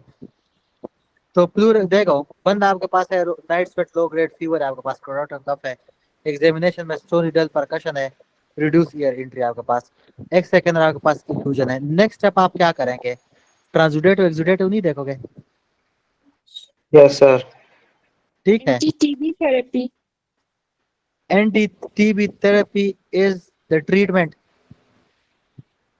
Next step will be fluid analysis. कि मल्टीपल ड्रग रेजिस्टेंट टीबी है, शादी वाली है, गंजी है, बालों वाली है। सर इसका डी सही है ना? डी इसका सही आंसर है। एनालिसिस आप करोगे। अल्लाह एक चीज याद रखो, ये बाकी ऑप्शन भाई ने खुद से लेके हैं। A 62-year-old male with chronic kidney disease and hypertension is ये ट्रांसुडेटो एक्सुडेटो वाला MCQs है। 62-year-old with chronic kidney disease and hypertension is currently managed with an angiotensin 2 receptor blocker. During routine follow-up ECG performed, which of the following finding will be most likely? Hyperkalaemia, क्योंकि aldo block है, aldo block है आपके पास। Hyperkalaemia plus acidosis plus hypotension. उल्टा कर दो ना Aldo को, एल्डो को उल्टा कर दो ना, सोडियम एंड हाइड्रोजन पोटेशियम उल्टा कर दे। डाइजोक्सिन किस चीज को ब्लॉक करता है? सोडियम सोडियम पोटेशियम पंप को। ठीक है, और जब सोडियम पोटेशियम पंप बंद हो जाएगा तो कौन सी चीज सेल से बाहर नहीं जा रही? कैल्शियम, सोडियम पंप की बात हो रही है, सोडियम बाहर नहीं जाएगा। कौन सी चीज अंदर नहीं आ रही? अंदर नहीं आ रही, पोटेशियम अंदर नहीं आ रहा। अब डाइजोक्सिन के साथ एरिथमिया हो गया, कौन सा kalaemia?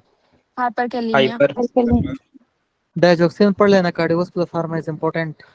A 65-year-old patient presented with painless obstructive jaundice. Painless obstructive jaundice, palpable gallbladder imaging revealed carcinoma in the head of pancreas. Head of pancreas में most common कौन सा स्ट्रक्चर आपके पास डैमेज होता है? Common bile duct. Common bile duct. अब ये pancreas का HEAD है, ये पेंक्रियास का NEC के है। आयोटा किधर है, वेना केवा किधर है? सर वेना केवा जो है ना वो हेड पे और नेक पे एओर्टा। आयोटा है। और पोर्टल वेन किधर जुड़ रहा है? अनसिनेट असिनेट प्रोसेस से सुपीरियर मेसेंटेरिक आर्टरी निकल के आ रही है। आगे बताओ। पोस्टीरियर कौन सी चीज कंप्रेस होगी यार? Inferior vena cava. Inferior vena cava. ये आपको पता है जो मैं ये सारी चीजें खोल रहा हूँ, ये यकीन करो सिर्फ आप लोगों को शर्मिंदा करने के लिए खोल रहा हूँ। ठीक है, ये हेड है, ठीक है, position head of pancreas, position in concavity of duodenum, uncinate process के अंदर, रिलेशन सामने ट्रांसवर्स कोलोन है, सुपीरियर मेसेंटेरिक वेसल है, पीछे बाइल डक्ट, ये आपका एमसीक्यूज आ गया, इंफीरियर में क्या कंप्रेस हो गया, and aorta is behind the uncinate process, तो आयोटा नेक के पीछे आ जाता है। लेटरल साइड पे क्या होगा? सेकंड पार्ट है सुपीरियर इंफीरियर पेंक्रियाटिक आर्टरी, ऊपर फर्स्ट पार्ट, नीचे थर्ड पार्ट। स्क्रीनशॉट ले लो। अब हम किधर पहुंच गए? Neck of pancreas. Neck of pancreas के पीछे लेसर सैक है, गैस्ट्रोड्यूरल आर्टरी है, टर्मिनेशन ऑफ स्प्लेनिक वेन है, termination of superior mesenteric and beginning of portal vein है। और कौन सी चीज है जो भी आपसे पूछी है? Aorta. Aorta and origin of superior mesenteric when, क्योंकि नेक के नीचे कौन सा प्रोसेस है? Uncinate process. ठीक है, और बाकी आपको सुपीरियर मेसेंटेरिक आर्टरी सिंड्रोम भी पता है। सही है। लेकिन इसमें उसने कहा है कि इसको जॉन्डिस भी हो रहा है, तो हम कॉमन बाइल डक्ट को नहीं करेंगे। डॉक्टर साहब सब कुछ भूल जाओ, जो इसने लिखा है अच्छा लिखा है, लेकिन इधर आगे क्या लिखा है? Which structure locate posteriorly to the head of pancreas. MCQs जब भी पढ़ना है तो सबसे पहले आपने एमसीक्यूज का क्वेश्चन पढ़ना है। तो अगर ये मेरा एमसीक्यूज होता तो मैं नीचे आके पहले क्वेश्चन पढ़ता कि मुझसे पूछ क्या रहा है, क्योंकि ऊपर तो आपको टोपी पहनाने की कोशिश करेगा ना, ऊपर तो वो आपको घुमाएगा ना, नीचे क्वेश्चन क्या पूछ रहा है भैया? किसी ने की भेजी थी, इसका जवाब उसमें डी था। अरे राटा में उन्होंने डी किया हुआ है। राटा में डी है सर। एरेटा में डी है। एक एनाटॉमिकल क्वेश्चन तो बता दो, इतना बड़ा पेज खोल के आपको दिखाया है। Which structure locate posteriorly to the head of pancreas. Sir वो तो है, लेकिन ना सिम्टम्स जो आ रहे हैं वो तो सीबीडी की कंप्रेशन की वजह से आ रहे हैं ना, जॉन्डिस वगैरह जो आ रहा है। मैडम मेरे ये पढ़ाने से पहले सबसे पहले मैंने क्या बताया कि कॉमन कौन सा है? कॉमन का क्वेश्चन पूछा है मैंने, कॉमन कौन सा है? एबीसी है। कॉमनली हेड ऑफ पैंक्रियास किस चीज को ब्लॉक करता है? आप लोगों ने खुद आंसर मुझे स्टार्ट में किया है उसका। सर वो सीबीडी को किया है, लेकिन पोस्टीरियरली क्या है? inferior vena cava. Inferior vena तो अगर केवा। पोस्टीरियर सिर्फ लिखा हो तो इंफीरियर वेना क्या कॉमनली क्या बन जाता है यार? तंग कर रहे हैं आप, देखे मैंने आपको ये पढ़ाया था और मैंने कहा था कि हो ना हो तो ये एमसीक्यूज आएगा, ठीक है। और इसके अंदर मैंने आपको इधर बड़ा बड़ा पढ़ा दिया था यार, ठीक है। तो very aggressive tumour rising from pancreatic duct, ठीक है। मेटास्टेटिक प्रेजेंटेशन होती है, 1 साल के अंदर बंदा आपके पास मर जाते हैं, leading to obstructive jaundice. Obstructive jaundice. Tumour is most common in 19 risk factor smoking, pancreatitis, diabetes and increased age of 50। Presentation back pain आपके पास होगा, वेट लॉस होगा आपके पास, माइग्रेन थ्रोम्बोफ्लेबिटिस होगा, obstructive jaundice with palpable not tender, gall bladder most common है। तो compress common bile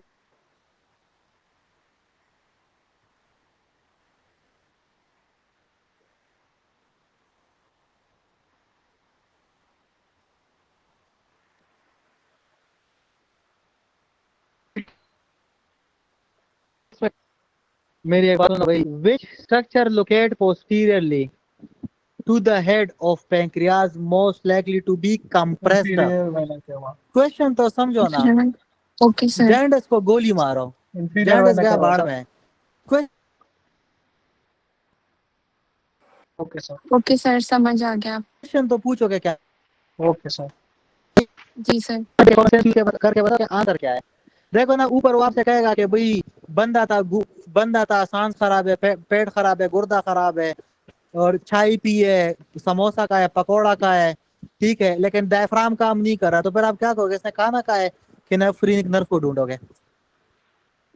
समझ आइए कि नहीं? जी सर, समझ गए। मरीज तो आके हर एक चीज तुम्हें बताएगा ना बैठ के, लेकिन क्या आप हर एक चीज का फिर दवाइयाँ लिखना स्टार्ट कर दोगे? मेरे साथ एक हाउस ऑफिसर था ना, तो उसके पास मरीज है, उसको कहता है कि मुझे डायरिया भी है और गला भी खांसी भी, गला भी खराब है। उस नौजवान ने सिप्रोफ्लोक्सासिन भी लिख दी।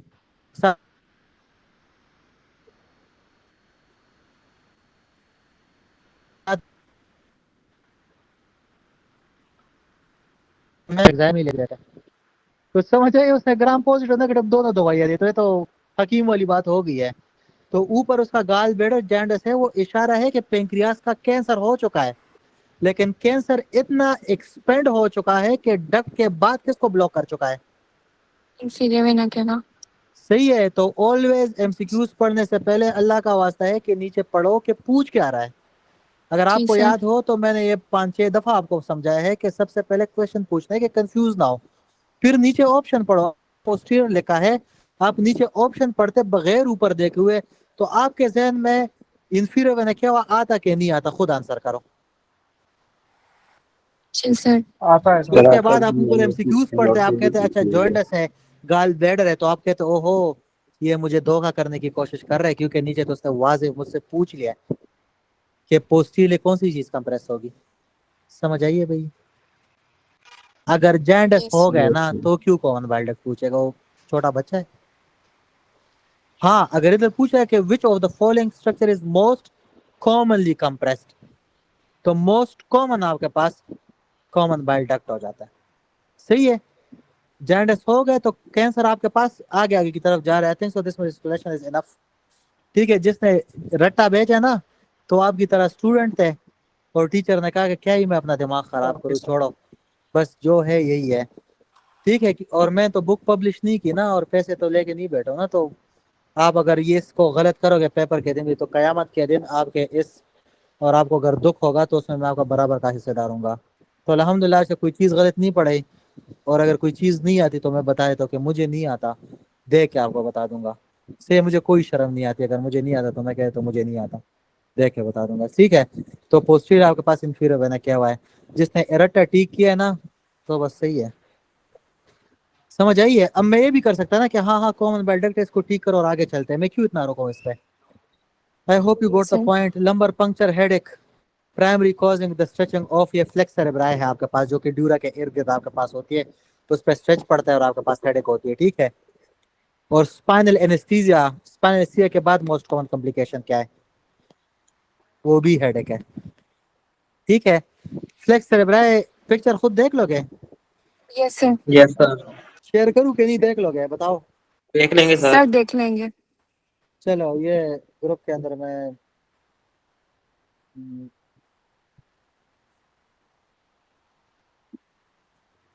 भेजते हैं। चले, a 45-year-old male presented with erectile dysfunction with low libido. Primary elevation of the androgen profile आपने देखा है. Which of the following is considered a potent nature occurring androgen in the male body primarily responsible for the development of external genitalia and prostate, penis, scrotum और prostate?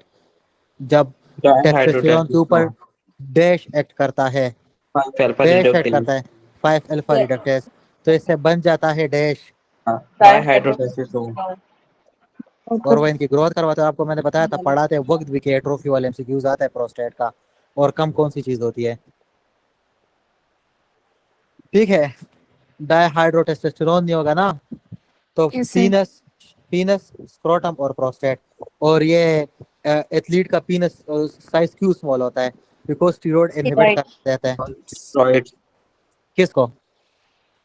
Testosterone 5 alpha reductase को. Revision तो करके आ जाते कम से कम.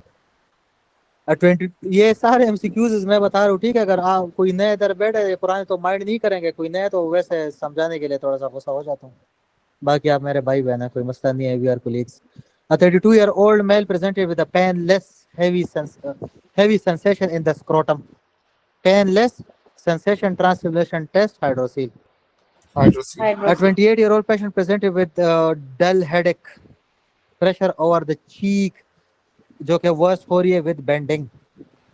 ठीक है, झुकने से अगर आपके पास इंक्रीज हो जाए तो क्या है आपके पास? साइनोसाइटिस आपके पास, पैरानेजल साइनसाइटिस. किस साइनस में मोस्ट कॉमनली आपके पास साइनसाइटिस हो जाता है? मैक्सिलरी बिकॉज ग्रेविटी बहुत है उसका वो क्या?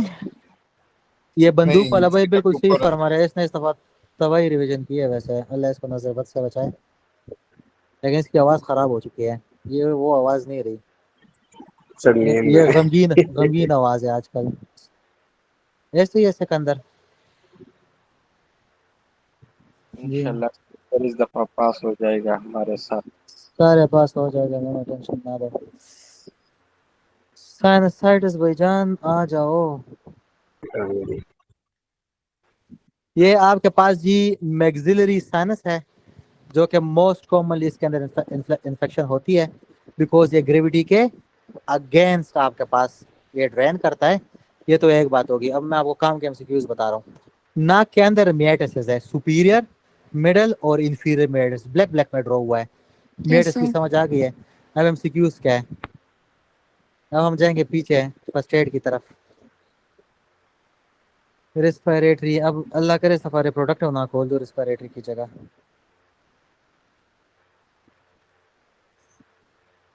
तो ये पूरा पढ़ाने से तो मैं रहा, खुद पढ़ लेना. जिसने नहीं पढ़ा और जिसने पढ़ा है तो उसको आना चाहिए था. सुपीरियर मेडस में पोस्टीरियर एथमाइडल ड्रेन होता है, ठीक है. मिडिल मेडस में फ्रंटल और मैक्सिलरी और एंटीरियर एडेमाइडल साइनस ड्रेन होता है. और इंफीरियर में नेजोरेक्रिमल डक्ट आपके पास ड्रेन होता है. राइनोसाइनोसाइटिस आपके पास इन्फ्लेमेशन है. साइनस को जिस साइनस की इन्फ्लेमेशन होगी तो उधर आपके पास पेन हो रहा होगा. मोस्ट कॉमनली मैक्सिलरी में होती है क्योंकि ग्रेविटी के अगेंस्ट ड्रेन होता है. एक्यूट राइनोसाइटिस आपके पास राइनो वायरस करवाते हैं, लेकिन इसमें सुपर इम्पोज बैक्टीरियल इन्फेक्शन हो जाता है जो कि मोस्ट कॉमनली एच इन्फ्लुएंजा नमूनिया करवा रहा होता है. ये डेंजरस ट्रायंगल इसके साथ पड़ा है, तो ये इधर से साइनस से जाके कवर्नर साइनस में चला जाएगा, ब्रेन में चला जाएगा और ऑर्बिट में चला जाएगा. ऑर्बिट में जाएगा तो सेलुलाइटिस, कवर्नर साइनस में जाएगा तो कवर्नर साइनस सिंड्रोम, और ब्रेन में जाएगा तो मेनिंजाइटिस करवाएगा.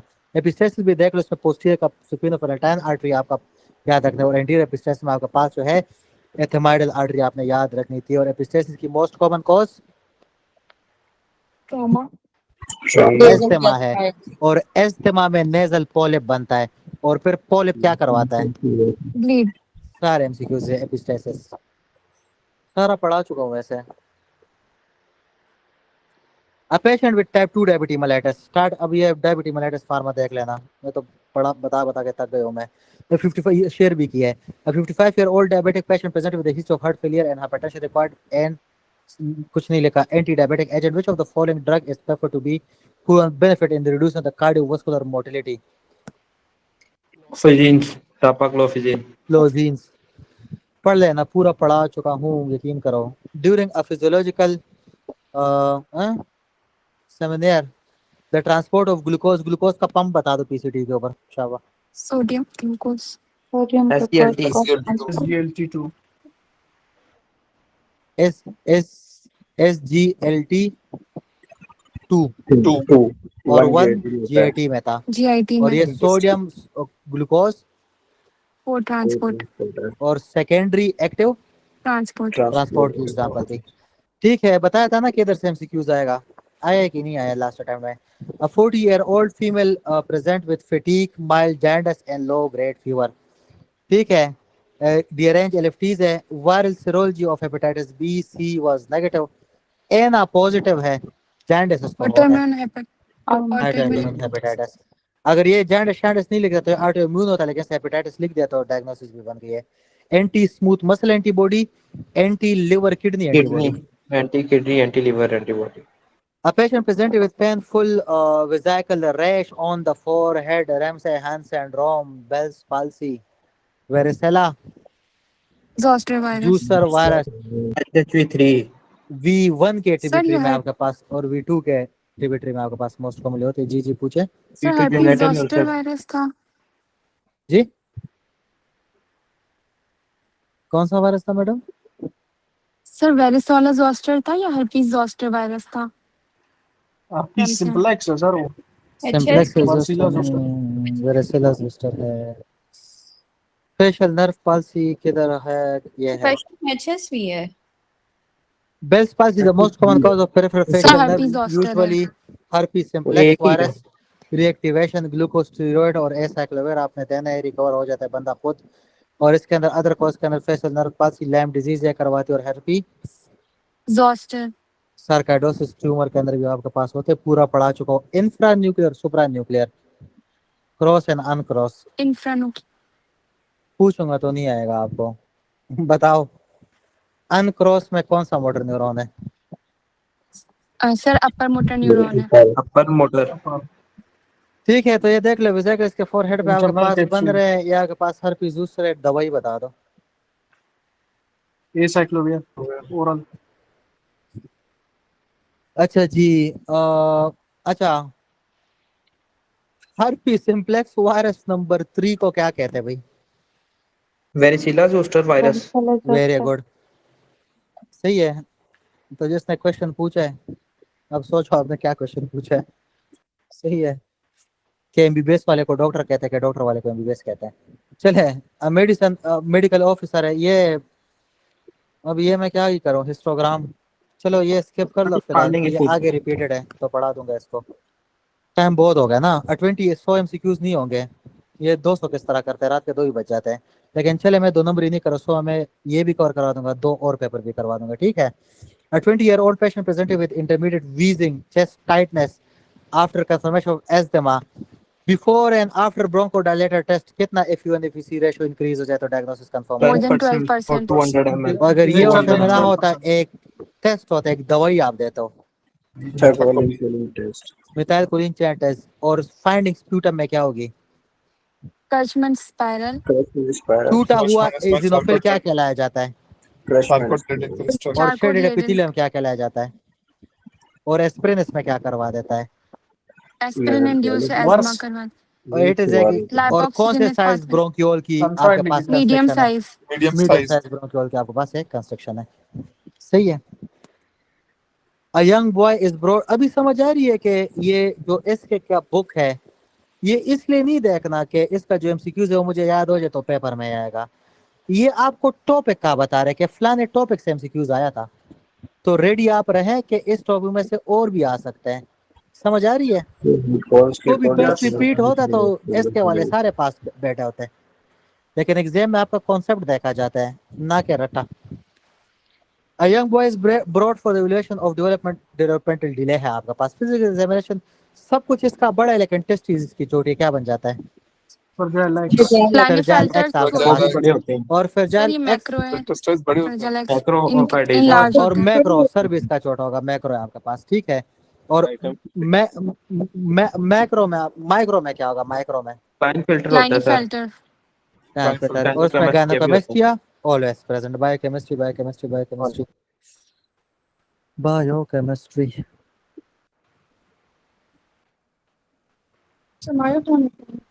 आखिर में है, आखिर में। आखिर में मोती है डॉक्टर साहब। चलिएगा। Fragile x syndrome, x link है आपके पास, ट्राइन्यूक्लियोटाइड की रिपीटेशन होती है कौन से वाले की? TGC। जी के आपके पास। और आपके पास एक्स लिंक डोमिनेंट है आपके पास, ठीक है।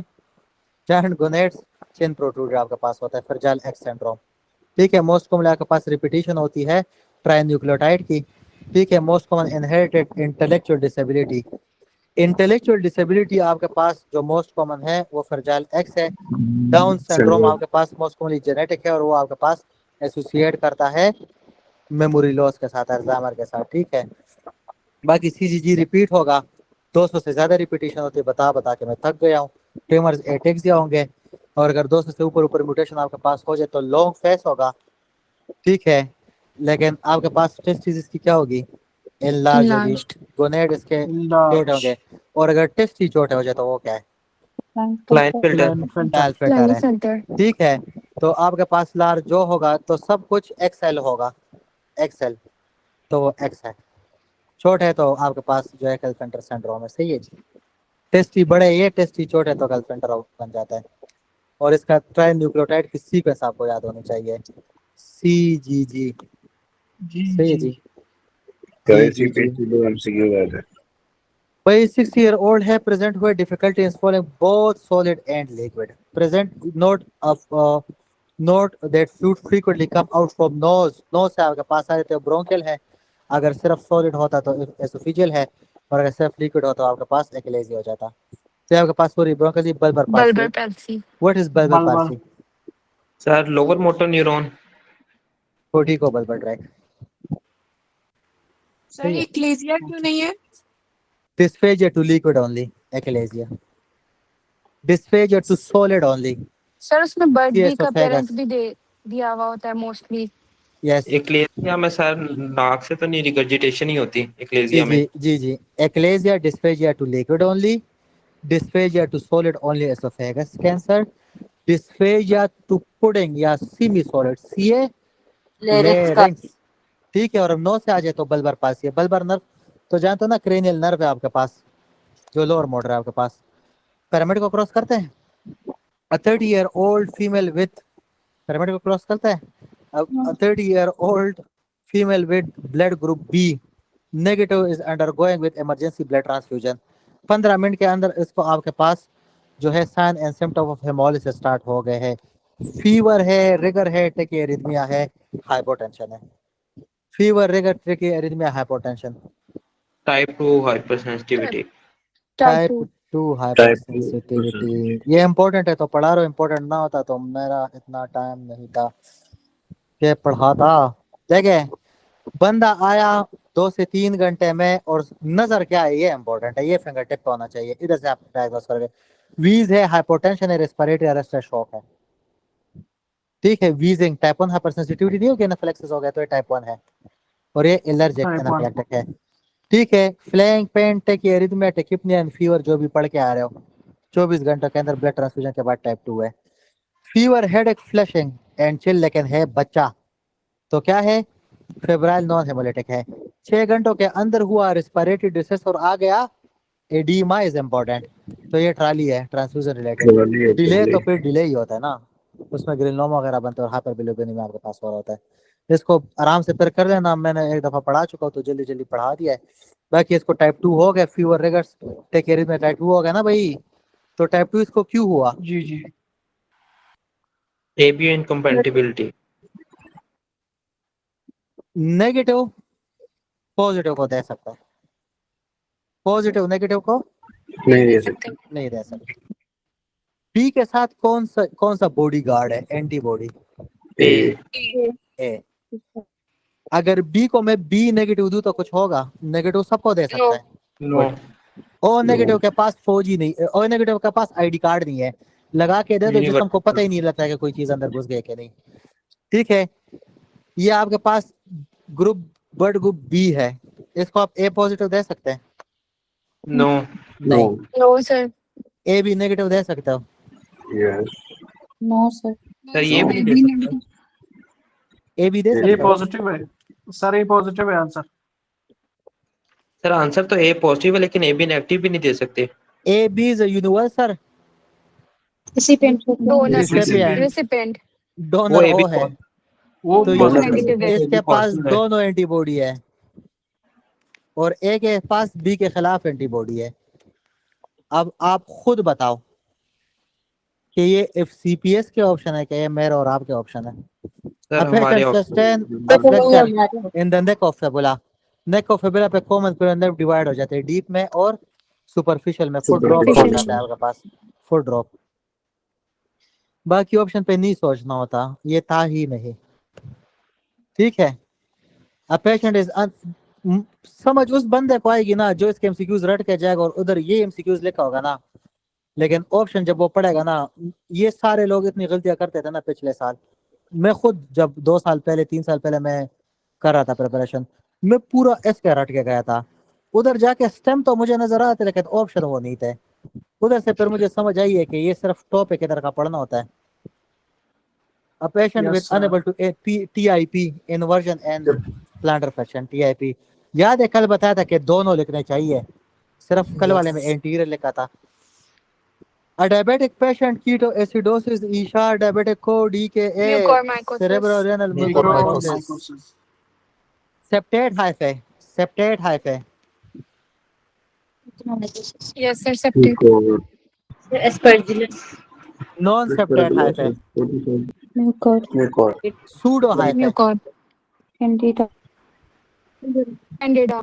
वॉइस नोट देख लो, उसमें लिखे बताया नहीं है, सुनाया है। A patient with the history of MI myocardial infarction with severe orthopnea raised JVP pitting edema किस साइड का right heart failure. Right heart right failure. Heart failure. A patient JVP raised right heart failure, ठीक है। Following a major orthopedic surgery of femoral fracture, patient developed petechia. Which of the Fat following embolism। commonly associated with fat embolism? Long bones. एक और चीज भी बता जो Fat first slide में लिखी है। 42 मैं hours मोटा के हूँ और बाद मैं पतला होना चाहता हूँ, भैया आप पतला ना हो, एक चीज हो सकती है। बेर को पतले में बता दो, खोलने से पहले नाम बता दो शाबा। एग्जाम के पार्टीज सुनना। लेट्रोजेनिक यार बता दो, चलो एल से स्टार्ट होता है। लेट्रोजेनिक मड़ा लिपोसक्शन है ना यार। ओके यस यस आज ही पढ़ा था देखो। ये दे दिया ऑप्शन, अगर ये ना होता और लिपोसक्शन दिया था तो फिर आंसर आ रहा होता आपको, यस सर। ना जाता। अब पेशेंट आपको पता नहीं है तो आप उधर गेस कैसे मारते हैं। अब patient presented with crushing right side chest pain ECG suggestive of MI. Patient suddenly collapse and die within 1 or 1 घंटा। एरिथमिया 1 से 2 दिन।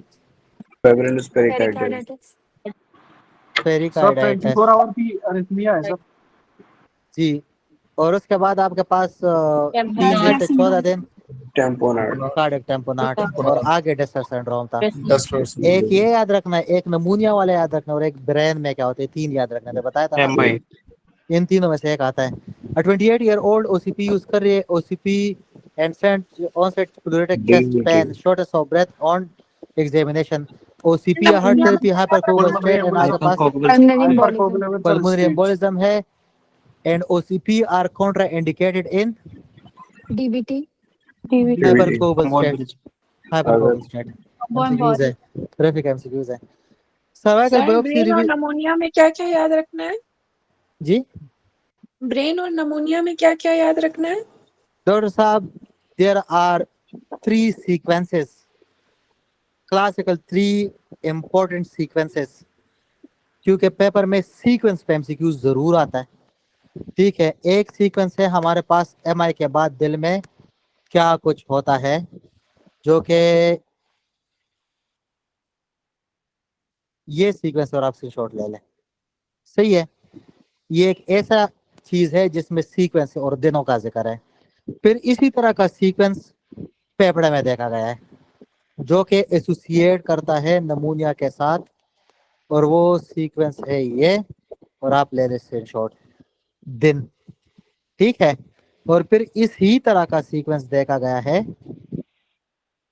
न्यूरोलॉजी में ब्रेन के अंदर, जो कि है ये, सही है।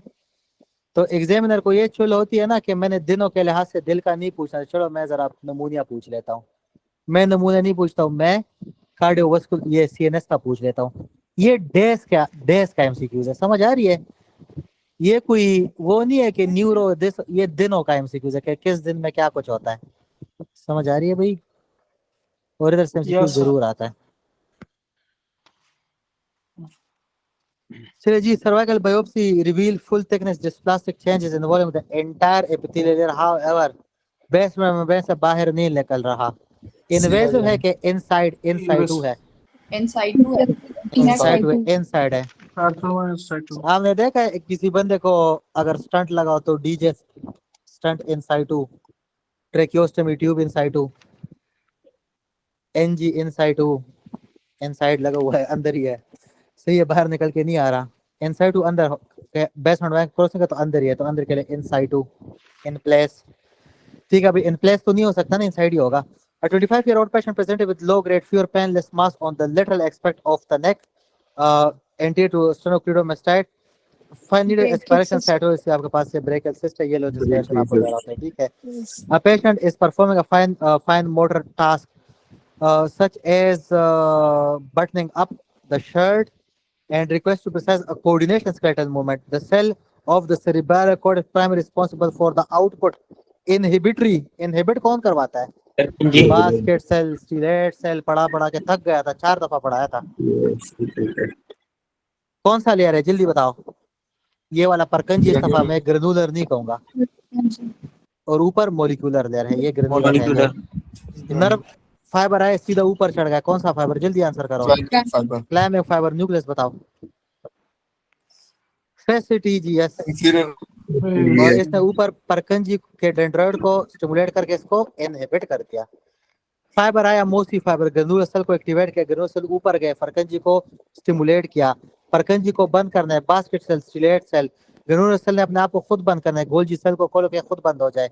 न्यूक्लियस, अगर स्पाइनो सेरिबेलर ट्रैक है तो न्यूक्लियस आपके पास गाल ब्लैडर है, G4, ग्लोबस B4, एम्बेलिफॉर्म EB है, GB नहीं है। और कौन सा रह गया आपके पास? सेरेब्रो सेरिबेलर का आपके पास कौन सा ट्रैक है? न्यूक्लियस है, sorry sir dentate nucleus. Dentate nucleus, सही है जी। Cerebellum. A patient presented with fissure and inflammation on the cornea, chelosis and corneal vascularization, riboflavin, ठीक है। A patient presented with a board spot, बता दो बेटा, मैंने है Vitamin A. During the synthesis of non-essential glutamate है, और essential कौन सा है? essential चले, जो मेरे इधर दोस्त बैठे हुए हैं जिनको लग रहा है कि मैं बड़ा तेज पढ़ा रहा हूँ, और जिनको लग रहा है नहीं सही है जानी, सही है, तो उनके लिए भाई एक स्पेशल ऑफर है। वो ये है कि ये बैठ के याद कर लो, स्क्रीनशॉट ले लो इसका, इधर से एक एमसीक्यूज आएगा, ठीक है। फिर थैंक यू मुझे लास्ट में कर लेना जब आज इधर से एमसीक्यूज। और एक हम जाएंगे थोड़ा सा ये एसेंशियल अमाइनो एसिड, इसका भी एक स्क्रीनशॉट ले ले कि एसेंशियल कौन सा है, जिसमें ग्लाइकोजेनिक, कीटोजेनिक और आपके पास एसिडिक और बेसिक कौन सा है। सही है भाईजान। और एक बेहतरीन सा स्क्रीनशॉट आप ले लें, ये जो पुराने हैं उनको तो पता है कि किधर से याद करना है, जो अगर इधर कोई नया बैठे तो उस उन पे फेवर कर रहा हूँ। ये एसेंशियल फैटी एसिड, लियोलिनिक और लियोलोनिक एसिड आप पढ़ लें, ये स्क्रीनशॉट जरा ले लें इसका, सही है। और चलें ये भी एक स्क्रीनशॉट ले लो, फिर बैठ के से देख लेना कि मैंने किस किस का स्क्रीनशॉट आपको बताया, ठीक है। 2 घंटे होने को लगे और ट्रेन हमारी मंजिल मकसूद तक नहीं पहुंची। In a healthy individual during post abruptive state, plasma glucose level are maintained within a narrow range. Which physiological process in the liver is primarily responsible? Gluconeogenesis. ग्लूकोन्यूजेनेसिस। क्या कुछ क्या बन जाते हैं, जल्दी से बता दे। एलेनिन और लैक्टेट पायरुवेट बनता है, पायरुवेट ग्लूकोज बनता है। और जब बायोकेमिस्ट्री का आज भी लेक्चर खोल दो ना, पहले मिनट में ये पढ़ा है। लैक्टेट, एलेनिन, ऑक्सीटोएसिटेट बनेगा, ऑक्सीटोएसिटेट पायरुवेट ग्लूकोज बनेगा, इसको ग्लूकोन्यूजेनेसिस कहते हैं। ये लिवर में होता है। ग्लूकोज पायरुवेट बनेगा, पायरुवेट लैक्टेट बनता है, ये मसल में होता है, इसको कोरी साइकिल कहते हैं। ठीक है। और एलेन ये पूरा मैं पढ़ा चुका हूँ आपको। ठीक है। और जब ऑक्सीजन नहीं होगा तो फिर पूरा पायरुवेट क्या बनाएगा? लैक्टेट। तो एनारोबिक ग्लाइकोलाइसिस में कौन सी चीज के लेवल ज्यादा होते हैं? लैक्टेट के। ठीक है। फ्री फैटी एसिड को एल्ब्यूमिन आपके पास बाउंड करके लेके जाता है। और फैट को कौन लेके जाता है?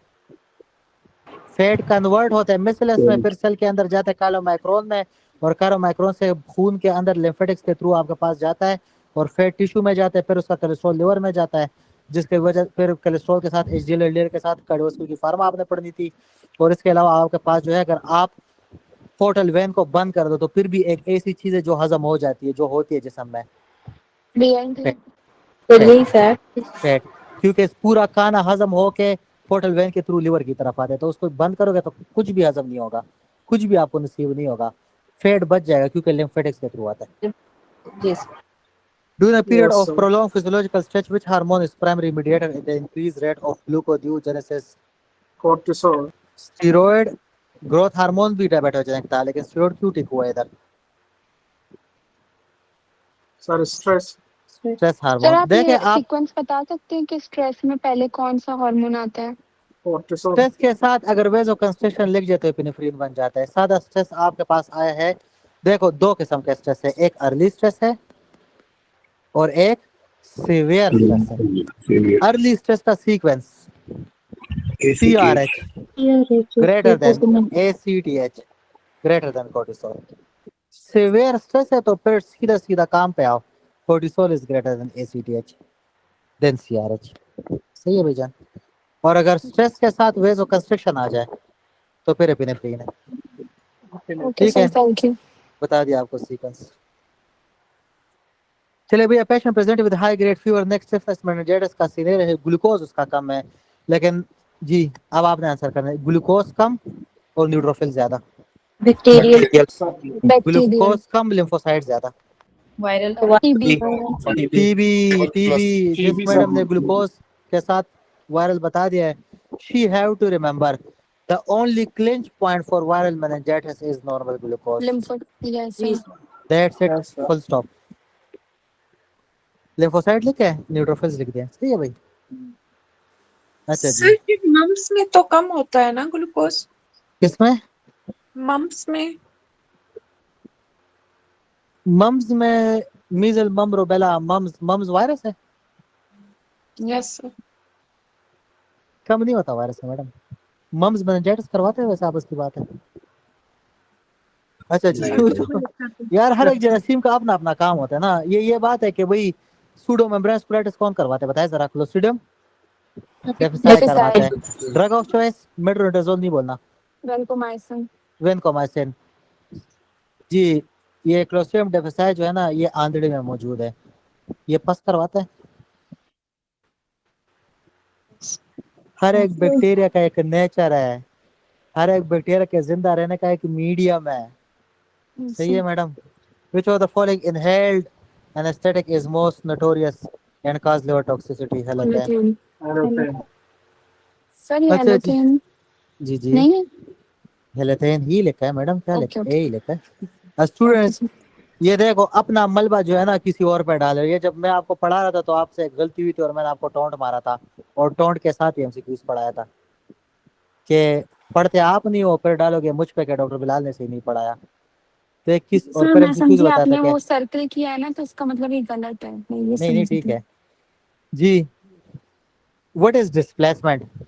डिस्प्लेसमेंट इसको कहता है ना कि एक स्टूडेंट है जो पढ़ नहीं रहा और माँ बाप ने उसको सौदा सलफ के लिए भेज दिया है, और जब वो पढ़ नहीं रहा था और सौदा सलफ के लिए दिन में एक दफा भेज दिया, जब वो फेल हुए ना तो वो अपना पूरा मलबा जो है ना माँ बाप पे डाला कि तुमने मुझे भेजा था काम करने के लिए तो मैं पढ़ नहीं पाया, तो अपना अपना मलबा किसी और पे डालना, अपनी गलती ना मानना और औरों पे वो डालना डिस्प्लेसमेंट कहलाया जाता है। ये पेपर में आते कि स्टूडेंट है फेल हो गया लेकिन कह रहे कि ये मेरे माँ बाप की गलती है। यार ये मैंने बड़ा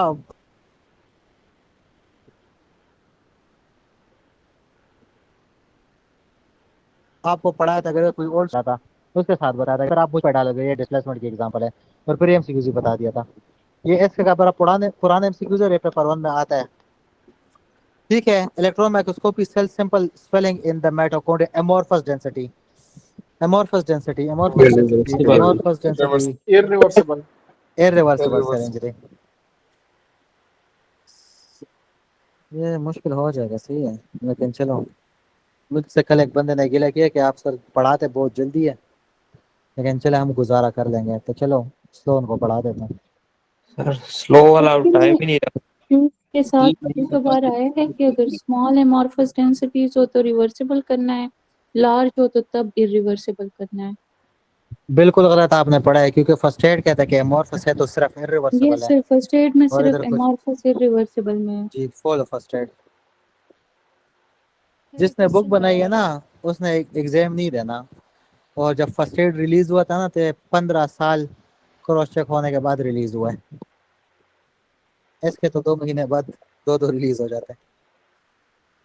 इफ अ कार्बोहाइड्रेट, अगर आप कार्बोहाइड्रेट निकाल दें, ठीक है, और ग्लाइकोप्रोटीन आप रिमूव कर दें, तो प्रोटीन आर डैश एनायन के कैटायंस। तो जब नेगेटिव चार्ज हटाओगे तो ये सारे एक दूसरे के साथ जुड़ नहीं जाएंगे प्रोटीन हटाने के बाद। यही एमसीक्यूज रेड ब्लड सेल के साथ मैंने पढ़ाया था। तो इसमें से प्रोटीन कर दो तो डैश फॉर्मेशन होती है, एक गड़ी फॉर्मेशन। ठीक है, तो आप नेगेटिव चार्ज निकाल देते हो, नेगेटिव चार्ज निकल जाते तो प्रेसिपिटेट और एग्रीगेशन जुड़ जाएंगे ना, जुड़ जाएंगे, नेगेटिव चार्ज निकल गया। खून में प्रोटीन नेगेटिव चार्ज आपके पास रेड ब्लड सेल और आपके जो प्लाज्मा सेल्स है उसको जुड़ने नहीं देती। नेफ्रोटिक सिंड्रोम में भी हो जाता है। A patient is brought to the ER shock, serum glucose 3.3, CRET उसका 1.9 है। What is the most appropriate immediate step for the management of this patient? शोक में patient Isotonic saline. Normal saline लगाओगे फिर यार बीपी बढ़िया चढ़ाओगे नहीं चढ़ाओगे। A factory worker with a long history of exposure to industrial chemical presented with weight loss, chronic cough. Which of the following expose strongly linked with the development of bronchogenic carcinoma? Aromatic hydrocarbons. Hydrocarbon, जो कि cigarette में होता है। ये भूल जाओ सब कुछ, सही है, सिर्फ ये याद रखो। A patient diagnosed with breast cancer, chemotherapy, oncologist prescribe folic acid inhibitor, methotrexate, क्या करवाते हैं भैया आपके पास? Hyper stabilization. सर फोलेट क्या नाम है? Folic acid inhibit होगा और आपके पास जो है डीएनए के आगे वो नहीं हो रही होगी, ठीक है। A worker is using a screwdriver to tighten a screw. Which of the following, यार supination वाला कौन करवाता है? Bicep brachii.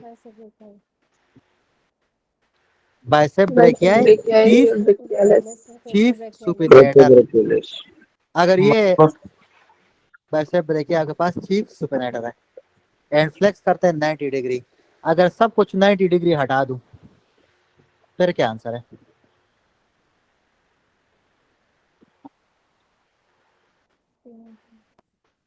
A patient present with a long supinator है, long mandible, सब कुछ long FMIR1 भी दिखा दिया है, CGG भी बता दिया है, ठीक है। A healthy individual feel occasional skip beat, premature ventricular contraction की आपके पास ट्रीटमेंट बता दे, और premature ventricular contraction की फाइंडिंग बता दो ना जरा शाबा। Sir broad QRS complex, well done Arham. और EXTRA आगे बता दो। एक्स्ट्रा सिस्टोली है ना भाई, भूल गया हो। What will happen after extra systole के साथ पूरा A to Z एक्सप्लेन किया था मैंने। कैल्शियम ज्यादा हो जाता है, इंक्रीज स्ट्रोक वॉल्यूम। भूल गए यार भाई, मर्जी है।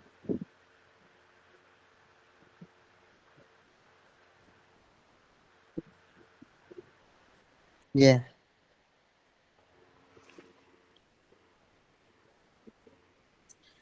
Premature arterial contraction, premature ventricular contraction, ये पढ़ लेना, पेज नंबर देख लेना, सही है।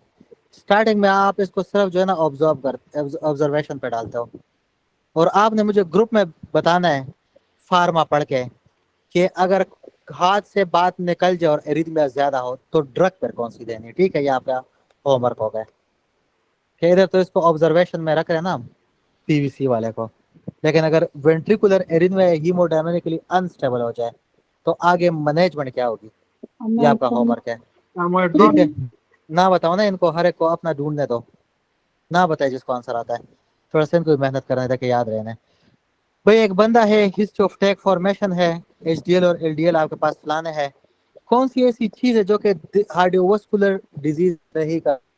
मैं आपको एक चीज मेंशन करना चाहूँ बिफोर आंसरिंग। एलडीएल जो है ना, लो डेंसिटी लिपिड, ये आपके ब्लड से फैट को उठा के ऑर्गन पे डालता है। अब मुझे ऐसा बताओ जो खून में से गायब कर देता है। HDL। तो एचडीएल कार्डियोवास्कुलर नहीं करवाता, ठीक है। बाकी कार्डियोवास्कुलर रफीउल्लाह ओपन करके लास्ट टॉपिक पढ़ लेना प्लीज, कि कालोमाइक्रोन, एलडीएल, एचडीएल और ये किस किस फॉर्म के अंदर आपके पास होता है। Cardiovascular Rafiullah last topic. A patient is diagnosed with a ulcer है, गैस्ट्रोड्यूरल आर्टरी है, ठीक है। During water hammer pulse aortic regurge है। अच्छा आपके पास जो है अंडर प्रिविलेज कंट्री है, पोर्ट बेली प्रोट्रूड, आपके पास Hypothyroidism। Limbs oedema always present. Hypoalbuminaemia आवाज श्योर करे, और इसके अंदर आपके पास कौन सी चीज नहीं होती, कौन सी चीज नहीं होती। प्रोटीन। एपोलिपोप्रोटीन्स। ये बाकी सारे 2 नंबर बंदे तर बैठे हुआ बस, और जो शोर में बंदा वैसे आवाज नहीं निकालता ताकि टीचर को दूर से लेके मुंह इसका हिल रहा है और मुझे उठाए नहीं, वो वाला काम आपने किया है। एपोलाइपोप्रोटीन भाईजान, ऐसे ही है कि गलत सब बताया बताया मैंने है। यार। हाँ सी है, पता है मेरे 2 अटेम्प्ट के पहले स्टूडेंट मुझे करेक्ट करते थे, यकीन करो। I was too much surprise that time, मुझे अपना आप गलत लगना शुरू हो गया था कि लेकिन आप लोग जो बताते तो मैं ही करेक्ट निकल रहा हूँ आजकल। सीधा सीधा एमसीक्यूज है, ठीक है। प्रोटीन नहीं होगा तो एडीमा, प्रोटीन नहीं होगा ऑनकोटिक प्रेशर कम, एडीमा ही होगा भाई, क्या नहीं। ट्रेकिया स्मोकिंग मेटाप्लेजिया की एग्जांपल है, कौन सा बन जाते हैं भाईजान बताओ। सिंपल कॉलमनर स्क्वेमस बन जाता है। Stratified squamous non keratinised stratified squamous epithelium with sir non-ciliated columnar with goblet cell. With goblet cell वाला भाईजान जो इधर बोल रहा है ये एसोफेगस पे चला गया। ओहो सर कॉलमनर सिलिएटेड होते हैं, वो स्क्वेमस बन जाते हैं, वो स्ट्रेटिफाइड हो जाते हैं। अब बताओ, स्ट्रेटिफाइड कोलमनर बन जाते हैं ना भाई, दोनों थे, दोनों स्क्वेमस थे, दोनों कोलमनर बने थे। अब मैं फर्स्ट एड से निकालने से रहा, रफी से दिखा देता और बस क्या ही बोल सकता हूँ मैं। आपने जाने इस तरह नीचे जाते जाते पता है किस चीज को ढूंढना है, जनरल पैथो को ढूंढ लेना है। जनरल पैथो को ढूंढने के बाद आगे की तरफ निकल के जाना है और हाइपरप्लेजिया, एप्लेजिया और मेटाप्लेजिया की तरफ जैसे आप पहुंचोगे ना तो इसको जूम इन करके इधर आके सिगरेट स्मोकिंग पे आ जाना है, जिसमें आपके पास change of normal ciliated into the stratified होता है। तो ये एमसीक्यूज है आपका। बाकी कोलमनर एपिथेलियम ऑफ सर्विस भी स्क्वेमस में कन्वर्ट हो जाता है। सीलिया को चप्पल मार के क्या कर देते हो, सीधा कर देते हो, स्ट्रेटिफाइड कर देते हो, सही है। ट्रेकिया में सीलिया होता है ना तो उसको सीधा कर देते हो, स्ट्रेटिफाइड सोटे पी पी के सीलिया डैमेज होता है और स्ट्रेटिफाइड हो जाता है। सीलिया ट्रेकिया में होता है। A patient with uncontrolled diabetes mellitus, dark necrotic patch है आपके पास और diabetic है, म्यूकोरमाइकोसिस। ठीक है भैया आपके पास ये देख लो, मर्जी है भाई, प्लीज रिविजन कर लो यार, इतना मुश्किल तो नहीं है। एस सेल किधर होता है? डोडेनम के सेल कौन सा होता है और के सेल से क्या रिलीज होता है? सर के सेल गेस्टिन नहीं के सेल गैस्ट्रिन। जी सेल पर क्या होता है? जी सर सर गेस्टिन और आई सेल सेल के सेल सीसी के के सीसी के सीसी के के सेल या सर सीसी के। अब समझ आ रही है कि तुम लोग को यकीन नहीं और मैं फिर भी टॉपिक खोल रहा हूँ। टॉपिक इसलिए इसके खोलो कि character इधर नहीं से एमसीक्यूज आएगा ही आएगा। के सेल आपके पास जीआईपी है भाई। एस सेल सेक्रेटिन है और ड्यूडेनम में होता है, ठीक है। और आई सेल सीसी के है, डी सेल सोमेटोस्टेटिन है। ये पढ़ लो, ये एमसीक्यूज है। खुद सोचो, फर्स्ट एड जैसे बड़े किताब में जीआईटी के फिजियोलॉजी के सिर्फ 4 पेजेस है, देख लो। 1 पेज, 2 पेज, 3 पेज नजर नहीं आ रहा, 4 पेज, 5 पेज। इतने बड़े फर्स्ट एड बुक में जीआईटी के 5 पेजेस हैं, और अगर साइड बाय साइड देखो तो 2.5 पेजेस है। तो किस तरह सोच सकते हो कि ये हाई यील्ड नहीं और इसमें एमसीक्यूज नहीं आएगा? कॉमन सेंस यूज करो अल्लाह के बंदो, ये तो कर लेते कम से कम। A patient present with chronic diarrhea, weight loss, they reported inability to tolerate gluten नहीं खा सकता, छोड़ो। एक ऑक्सिलेज टेस्ट क्या होगा भाई? डी ऑक्सिलेज टेस्ट क्या होगा? नेगेटिव। और डी ऑक्सिलेज टेस्ट कहता है किसको है? मैंने आपको शुगर दिया, आपको मैंने शुगर मुंह से दिया, लेकिन ढूंढ रहा हूं मैं उसको पेशाब में। इसका मतलब है कि आंतरिक से शुगर जज़ब होके खून में आ गया ना, तो आपकी इंटेस्टाइन की रीअब्जॉर्प्शन की पावर ठीक है। अब जब ग्लूटिन सिलिक डिजीज होगी तो विलस की एट्रोफी हो जाती है। विलाई जेडी में होती है, सिलिया ट्रेकिया में होता है। तो अगर विलाई की एट्रोफी हो जाए तो क्या शुगर देने के बाद वो जज़ब होके खून में आएगा, यूरिन में निकल के आएगा? नहीं। तो टेस्ट इसको डीऑक्सिलेज टेस्ट कहते हैं। बाकी ग्लूटेन खाएगा, ये साथ बताए तो ये पूरी जिंदगी कौन सी चीज खा रहोगे? गंदम नहीं खा सकता। चावल खाएगा, चावल खाएगा भाई, चावल खाएगा। A patient, a 40-year-old male is presented with skin pigmentation, diabetes, hepatomegaly. Investigation confirmed. Heredity, HFE ये उल्टा लिखा है, ये उल्टा लिखा है, HFE है। और इसका क्रोमोसोम आपके पास म्यूटेशन 28C2A2Y, ये याद कैसे रखा जाएगा? 282,000। हीमोक्रोमेटोसिस क्यों हुई है? मुझे तो तलसीमिया नहीं है, इसलिए। चले 100 हो गए और बाकी 2 घंटे भी हो गए, माफी दे रहे मुझे। सही है, अब मैं जाऊंगा वापस ड्यूटी पे, और अल्लाह खैर ही करे। मुझे 50 मिस कॉल आ चुकी। चले जी, रिवीजन कीजिएगा इंशाल्लाह।